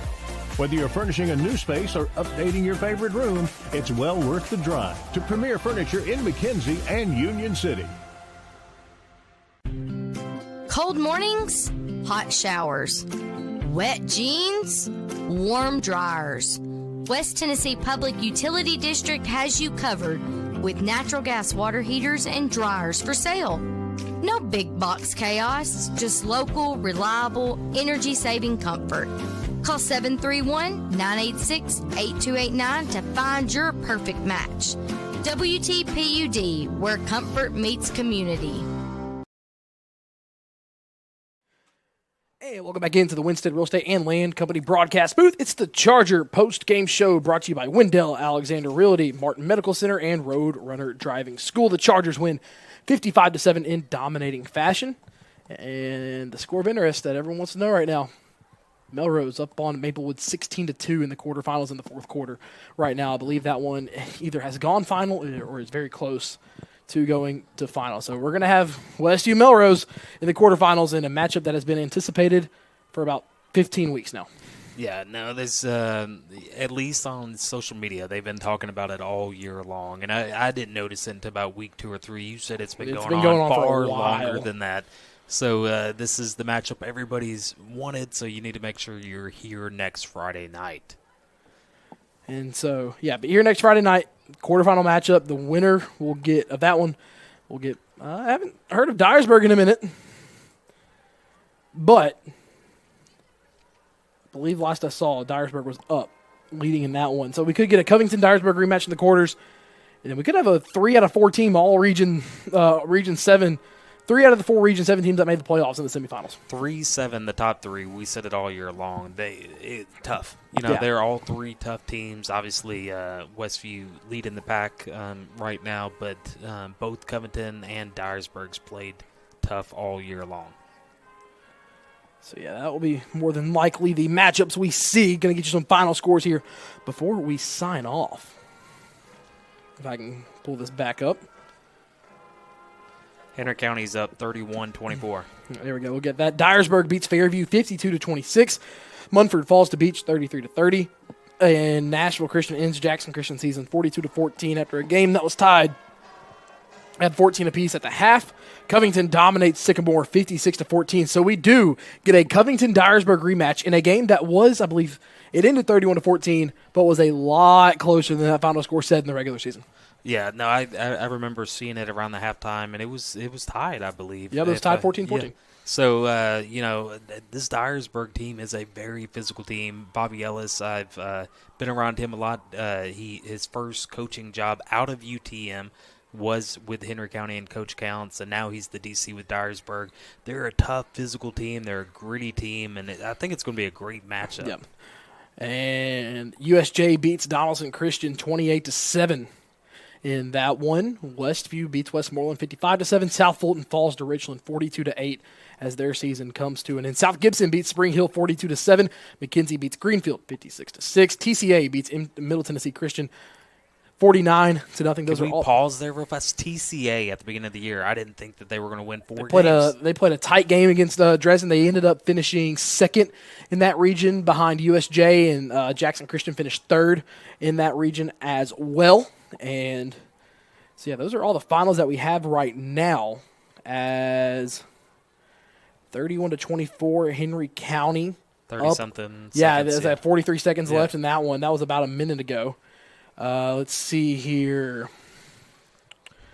Yeah, that's really about all we have right now. We've given you all the other finals. Huntington in the fourth quarter was up 49-22. End of game, Henry County wins. Yeah, Henry County wins. Huntington looks like they're on their way to a win. A lot of West Tennessee teams getting things figured out as we head into the quarterfinals. Well, that will be all we have, as I was trying to wait to see if we got an official final on that Melrose and Maplewood score. Westview, they win 55-7 here in round 2, and more than likely we will see Melrose here at Hardy Graham Stadium for what should be an exciting quarterfinal matchup. On the other side of the West bracket, Covington-Dyersburg in that rematch, the first rematch that we have of Region 7 in this postseason.